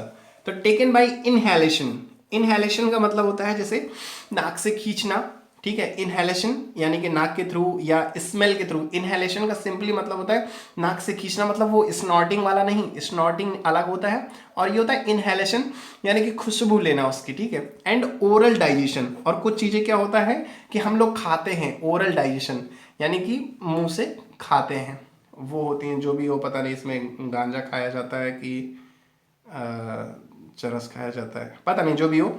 इफेक्ट ऑन कार्डियोवैस्कुलर सिस्टम, और इसका मेन इफेक्ट कहाँ होता है? कार्डियोवैस्कुलर, आपके दिल की धड़कनों के साथ खेलते हैं। देख रहे हो, दिल के साथ खेल रहे हैं ये। मतलब दिल के साथ खेलने वालों को मजा लेते हैं लोग। खैर भाई, मुझे लगता है इसीलिए तो नहीं है, छोड़ के जाती है तो लोग नशा वशा करने लगते हैं कि यार वैसे भी दिल तोड़ के गई, अब दिल के साथ खेलते हैं। हाँ चलो, खैर जो भी हो भाई साहब, पता नहीं है। नहीं नहीं नहीं, ऐसा नहीं, दिल के साथ नहीं खेलना, नहीं नहीं, एक ही दिल है यार, उसके साथ खेलोगे बंद हो गया ना तो फिर दिक्कत में आ जाओगे, ठीक है, तो दिल के साथ नहीं खेल। बात करते हैं कोका एल्केलॉइड या कोकेन। सर कोकेन मैंने देखा था मूवी में। कोका एल्केलॉइड या इसी को कोकेन कहते हैं। ये कहाँ से मिलता है? Erythroxylum coca. ये native to South America, South America में पाया जाता है, यहाँ अपने यहाँ नहीं पाया जाता है। जो चले जाओ नर्सरी में, कह दो भाई साहब एक इरिथ्रोजाइलम कोका का प्लांट देना, मुझे लगाना है, तो ऐसा नहीं होगा। ये नेटिव टू साउथ अमेरिका है, साउथ अमेरिका चले जाओ, वहाँ से ले आओ। Interfere with the dopamine, neuro transmitter होता है भाई साहब एक डोपामाइन। डोपामाइन जो होता है वो आपको एक अच्छाई का जो है, मतलब आपको शौक कराता है, ठीक है, एक फीलिंग देता है आपको अच्छाई की। तो वही फीलिंग लेने के लिए ये सब कोकेन वगैरह लेते हैं, क्योंकि ये जो आपका डोपामाइन है न्यूरो ट्रांसमीटर है, न्यूरॉन्स में जो ट्रांसमिट किया जाता है दैट इज डोपामाइन, उसी के साथ इंटरफियर करता है, छेड़छाड़ करता है, ठीक है। ऑल्सो कॉल्ड कोक और क्रैक। कोक वो वाला नहीं जो हम लोग पिज़्ज़ा के साथ लेते हैं, वो वाला कोक नहीं, ये अलग कोक है, ठीक है, वो अलग कोक है, या इसी को हम लोग क्रैक भी कहते हैं। और ये भी कैसा होता है? स्नॉटेड, ये भी नाक से, एक नाक बंद करके दूसरी से खींचा जाता है, ठीक है। CNS produce sense of euphoria. Euphoria का मतलब क्या होता है? That is increase energy. Euphoria का मतलब होता है एक ऐसी चीज जो है ही नहीं उसका एहसास कराना, दैट इज यूफोरिया, है ना। लोग नशा करते हैं, बहुत मजा आएगा यार, चलो आज न्यू ईयर है, पार्टी करते हैं, ये पियेंगे वो पियेंगे ये पियेंगे। भाई साहब ये यूफोरिया है, एक ऐसी चीज जो है ही नहीं उस चीज का एहसास कर रहे हो आप, किस चीज का मजा है। तो ये सब बकवास चीजें हैं। जिंदगी में जो चीज है उसका आनंद लो, जो चीज नहीं है उसका फ्री फोकट का आनंद लेके क्या फायदा, है ना। तो C N S produce sense of euphoria, increase energy, है ना। कुछ लोग नशा वशा करते हैं, दारू वारू पी लेते हैं, फिर कहाँ है वो, मैं उसकी ऐसे तैसे कर दूंगा, ये आज उसको लेके आ, मैं सबकी ये वो वाट लगा दूंगा, फलाना डिम का, मतलब एक अपने आप में ऐसी एनर्जी ले आते हैं कि हाँ कोई भी आ जाएगा। ऐसे ही मैंने एक किस्सा बताता हूँ, थोड़ा सा लास्ट चल रहा है, मानता हूँ लेक्चर काफ़ी लंबा हो गया, थोड़ा सा इंटरटेनमेंट ज़रूरी है। तो ऐसे ही मैं एक शॉप पे खड़ा था, क्लास से आ रहा था वापस, तो एक भाई साहब मतलब अपनी बाइक से हट्टे कट्टे थोड़ा बॉडी वॉडी बनाए, बाइक से उतरे, साथ में उनकी मैडम भी थी, अब मतलब वाइफ थी या गर्लफ्रेंड थी, जो भी हो। तो वो अपना वहीं खड़ी बाइक के पास, और वो भाई साहब उतर के अपना दुकान में कुछ लेने गए। एक आया अपना ऐसे ही कुछ पा गया होगा कहीं से, कोकेन हेरोइन से रस गांजा, है ना, छोटे मोटे रिक्शे वाले तो पाई जाते हैं। वो आया, अब भाई साहब ये सोच रहा था एकदम आज तो मैं नशे में हूँ, एनर्जी तो पेल के है। तो वो देखा लड़की को, वहीं जाके गाली गलौज करने लगा। तो उसने तुरंत अपने भाई साहब को बुलाया, वही वाले भाई साहब साथ में जो थे, उनको बुलाया कि देखिए ये परेशान कर रहा है। अब वो एकदम टसन में था कि आज तो मैं कोकेन लिए हूँ, आज तो मैं मतलब किसी से भी भिड़ जाऊँगा, है ना, हाथी भी आ जाए तो उसको भी मैं सूंड पकड़ के लू आ जाऊँगा कहीं भी। तो वो एकदम भाई साहब खुशी से। अब जहाँ ये आया, ये थोड़ा बॉडी बिल्डर था, है ना, आया, आते ही उसने उसके जिसको यूफोरिया था थोड़ा, मतलब एनर्जी एनर्जी थी नहीं, एकदम सूखा सा था, मतलब ऐसा कि फूंक मार दो तो गिर जाए, लेकिन नशे में था तो उसको लग रहा था कि बहुत एनर्जी है, छेड़ दिया उसने। वो भाई साहब आया बॉडी बिल्डर, उसने दिया 2-3 घंटा उसके मिला मिला। अब वो नशे में था, गिर गया वहीं से। अब गिर गया, वहाँ से चिल्ला रहा है दोस्तों को, अरे पप्पू बचा लो, अरे ये बचा लो, जल्दी आ, देखो ये मुझे मार रहा है। वो भाई साहब हट्टा कट्टा, उसने माना नहीं, उसको उठाया पकड़ के कॉलर से, फिर 2-3 घंटा आप दिए उसने। तब उसको एहसास हुआ कि भाई साहब एनर्जी एनर्जी कुछ नहीं है, सब बेवकूफ़ी है। हैं, फिर उसको मारा, लोगों ने कहा छोड़ दो यार, ऐसे ही है, मतलब गरीब है, नशा वशा करता है, छोड़ दो। फिर उसको छोड़ा तो वहीं डला रहा, ना उसका पप्पू आया ना टप्पू। तो ये सब चीज़ें बेकार की हैं, है ना, बेकार का एनर्जी देती हैं। वाकई में अगर कुछ एनर्जी है तो यार हाँ, बॉडी वॉडी बनाओ, लेके घूमो मैडम को, है ना। वो एक ऐसी चीज़ है जो वाकई में है, जो चीज़ है उसका आनंद लो, जो चीज़ नहीं है तो दैट इज़ यूफोरिया मत मत मत जनरेट करो अपने आप में, यूफोरिया वाली कंडीशन मत आने दो, ठीक है। Cause hallucination. अब देखो हेलुसिनेशन क्या होता है, कि हेलुसिनेशन होता है वश में करना, है ना। ऐसा होता है कि ड्रग्स की कई बार लोग कहते हैं लत लग जाती है तो फिर बार बार वहीं जाता है, तो वही चीज़ है कि इसमें हेलुसिनेशन आ जाता है, उसको ये फील होने लगता है कि मैं वहाँ जाऊँगा या वो चीज़ लूँगा तो मुझे मज़ा आएगा, ठीक है। तो वही चीज़ होता है हेलुसिनेशन, अपने वश में कर लेना, अपने कंट्रोल में कर लेना, दैट इज हेलुसिनेशन। फिर नेक्स्ट बात करते हैं, दैट इज एट्रोपा बेलाडोना या धतूरा। ये भी क्या कराता है, हेलुसिनेशन कॉज कराता है। तो ये भी एक क्वेश्चन आ जाता है, पूछ देता है कि धतूरा क्या करता है, तो हेलुसिनेशन करता है, ठीक है। अब एक और चीज़ है, जैसे मान लो ये हेलुसिनेशन कराता है, या कई बार ये पूछ देते हैं कि ये किससे इंटरफियर करता है, ये किससे इंटरफियर करता है ना, किसके कहाँ रिसेप्टर पाए जाते हैं, तो ये सब चीज़ें कई बार पूछ देता है ऐसे ही। वैसे तो मेन यही चीज़ पूछता है कि कोका एल्कोलॉइड या कोकेन किससे मिलता है, तो इरिथ्रोसाइलम कोका से मिलता है। कैनाबिनॉइड्स, कैनाबिनॉइड रिसेप्टर्स से मिलता है, कैनाबिनॉइड सटाइवा से मिलता है, ठीक है, कैनाबिनॉइड रिसेप्टर्स पाए जाते हैं। तो ये सब चीज़ें नॉर्मल सिंपल सिंपल से आपके क्वेश्चन आते हैं, कोई इसमें डिटेल क्वेश्चन नहीं आता बहुत ज़्यादा। तो ये हो गया। अब और अगला बात करते हैं हम लोग, और बहुत खुशखबरी की बात है कि भाई साहब ये आपका लास्ट पोर्शन है, ठीक है। मानता हूँ लेक्चर लंबा हो गया है, अच्छी बात है, लेकिन एंजॉय आ रहा होगा, ठीक है। तो अगर देखो मज़ा आ रहा है ना यार, तो प्लीज़ कमेंट ज़रूर करना, है ना। मैं फिर अगला भी ऐसा आपके लिए बनाऊंगा। आपको क्या लगता है, ये नोट्स बनाने में कोई वक्त नहीं लगता?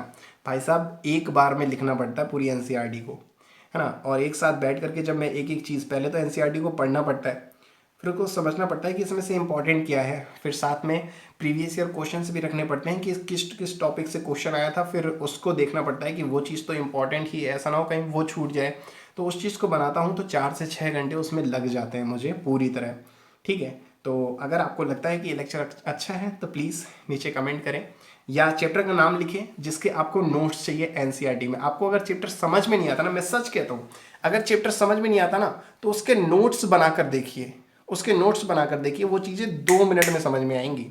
जो भी चैप्टर आपको लग रहा है कि यार इसमें बिल्कुल समझ नहीं आया, ये नहीं है, इतने बार पढ़ चुका हूँ, आप उसके नोट्स बनाइए। और नोट्स नहीं बना पा रहे हैं तो आप मुझे कमेंट करिए, मैं आपको उसका नोट्स बनाऊंगा। और देखिएगा अगर विद इन 5 मिनट्स, अरे 5 मिनट्स का मतलब है यार, मतलब एक बार तो लेक्चर आप देखना ही पड़ेगा ना, लेकिन एक बार लेक्चर देख लिया ना तो अगले 5 मिनट में आप चैप्टर देख लेंगे, आप एनसीईआरटी पलटाएंगे और आपको सब चीज़ समझ में आ जाएगी, ठीक है। तो नीचे कमेंट करिएगा। चलिए तो लास्ट पोर्शन बात करते हैं, ड्रग यूज्ड इन मेडिसिन। अब देखो हर ड्रग जो है वो बुरी नहीं होती। वो कहते हैं ना कि कोई भी चीज़ यार अगर ज़रूरत से ज़्यादा ले रहे हो तो वो भी बुरा ही है ना, चाहे प्यार हो चाहे दुश्मनी हो, ज़रूरत से ज़्यादा नहीं होना चाहिए। तो ऐसे ही कुछ ड्रग्स होती हैं जो मेडिसिन के रूप में भी यूज़ की जाती हैं। दवाओं में आपको सभी को मालूम होगा कि हर दवा में कोई ना कोई ड्रग्स ज़रूर मिली होती है। तो कुछ जो हैं वो मेडिसिन के रूप में यूज़ की जाती हैं, that is barbiturates, amphetamines, benzodiazepines and LSD. LSD क्या होता है, लायसर्जिक एसिड डाई एथिलामाइड, ठीक है। तो ये चार चीजें होती हैं, बार्बिट्यूरेट्स, एम्फेटामाइन, बेंजोडायजेपिन्स एंड एलएसडी। ये चार चीजें क्या होती हैं, मेडिसिन के रूप में यूज की जाती हैं। और क्या होता है इनसे, मेंटल इलनेस लाइक डिप्रेशन या इंसोम्निया। अगर आपको नींद नहीं आ रही है या आप डिप्रेशन में हैं तो डॉक्टर आपको इन चीजों की, इन ड्रग्स से रिलेटेड मेडिसिन आपको देंगे। ठीक है, फिर लास्ट है morphine, effective sedative and pain killer. Pain killer का मतलब दर्द निवारक। अगर आप मॉर्फिन लेते हैं तो ये दर्द निवारक है, कहीं भी अगर पेन हो रहा है तो डॉक्टर आपको ये मॉर्फिन से रिलेटेड दवा देंगे। Used person undergone in surgery. अब क्या होता है, कई बार कोई सर्जरी कर रहे हैं तो उसको कहीं पेन ना हो, इस वजह से उसको मॉर्फिन की टेबलेट्स या मॉर्फिन के इंजेक्शन लगाए जाते हैं ताकि मतलब उसे तकलीफ ना हो, है ना। अब आप कहेंगे अरे सर वो तो एनेस्थीसिया है। यार एनेस्थीसिया तो होता है कि उस जगह पर पता ही नहीं चलेगा आपको कि क्या हो रहा है, वो हो गया एनेस्थीसिया, है ना, बेहोशी का इंजेक्शन एक तरह से कह सकते हो। लेकिन ये क्या होते हैं, पेन किलर। मतलब मान लो जिस हिस्से में, थोड़े से हिस्से में सर्जरी करनी है तो वहां पर हमने पेन किलर दे दिया, बाकी तो वो इंसान मतलब एक्टिव है ना, लेकिन उस जगह पर पेन किलर मतलब पेन नहीं होगा, चाहे वो कटे पिटे जो भी हो, तो दैट इज मॉर्फिन। तो गाइस इसी के साथ ये आज का चैप्टर आपका ख़त्म होता है। और अगर आपको ये अच्छा लगा कि इस तरह से नोट्स बना करके एक एक चीज़ को समझाना, और अब आप अगर एनसीईआरटी पढ़ेंगे ना, तो वैसे तो एनसीईआरटी पढ़ने की ज़रूरत नहीं है, मैं कहूँगा ये मोर देन इनफ है। आप देखिएगा जितना मैंने पढ़ाया है इतने से बहुत ईजिली, और ये जितने आपको ये दिख रहे हैं ना हाईलाइट पॉइंट, ये सब कहीं ना कहीं क्वेश्चन है ना। प्रीवियस 32 ईयर्स के अगर आप लगाएंगे, मैं कहता हूँ 32 साल के क्वेश्चन आप लगाइए, 10-20 साल के नहीं, 32 साल के लगाइए, और अगर इससे बाहर से आ जाए कोई क्वेश्चन तो मुझे कमेंट करिएगा। वैसे तो प्रीवियस 10 ईयर के ही मैं प्रीफर करूंगा, मैं सॉल्व भी कराऊंगा तो प्रीवियस 10 ईयर्स के ही कराऊंगा, और उन 10 ईयर्स में कोई भी क्वेश्चन ऐसा नहीं होगा जो इस टॉपिक से बाहर से आ जाए। आपको एनसीईआरटी पढ़ने की ज़रूरत नहीं है, लेकिन हाँ एनसीईआरटी पढ़ना पड़ेगा। किस लिए? क्योंकि जो फिगर्स दिए हैं, क्योंकि वो एज इट इज़ आपके एनसीईआरटी से आते हैं, मैंने बनाए हैं एक दो छोटे छोटे, तो वो शायद समझना है। तो फिगर्स के लिए एनसीईआरटी ज़रूर देखिएगा, लेकिन पढ़ने के लिए नोट इज़ इनफ। ठीक है, तो इसी के साथ पढ़ते रहें, एंजॉय करते रहें, and if you have any doubt then please comment in a comment box. Thank you.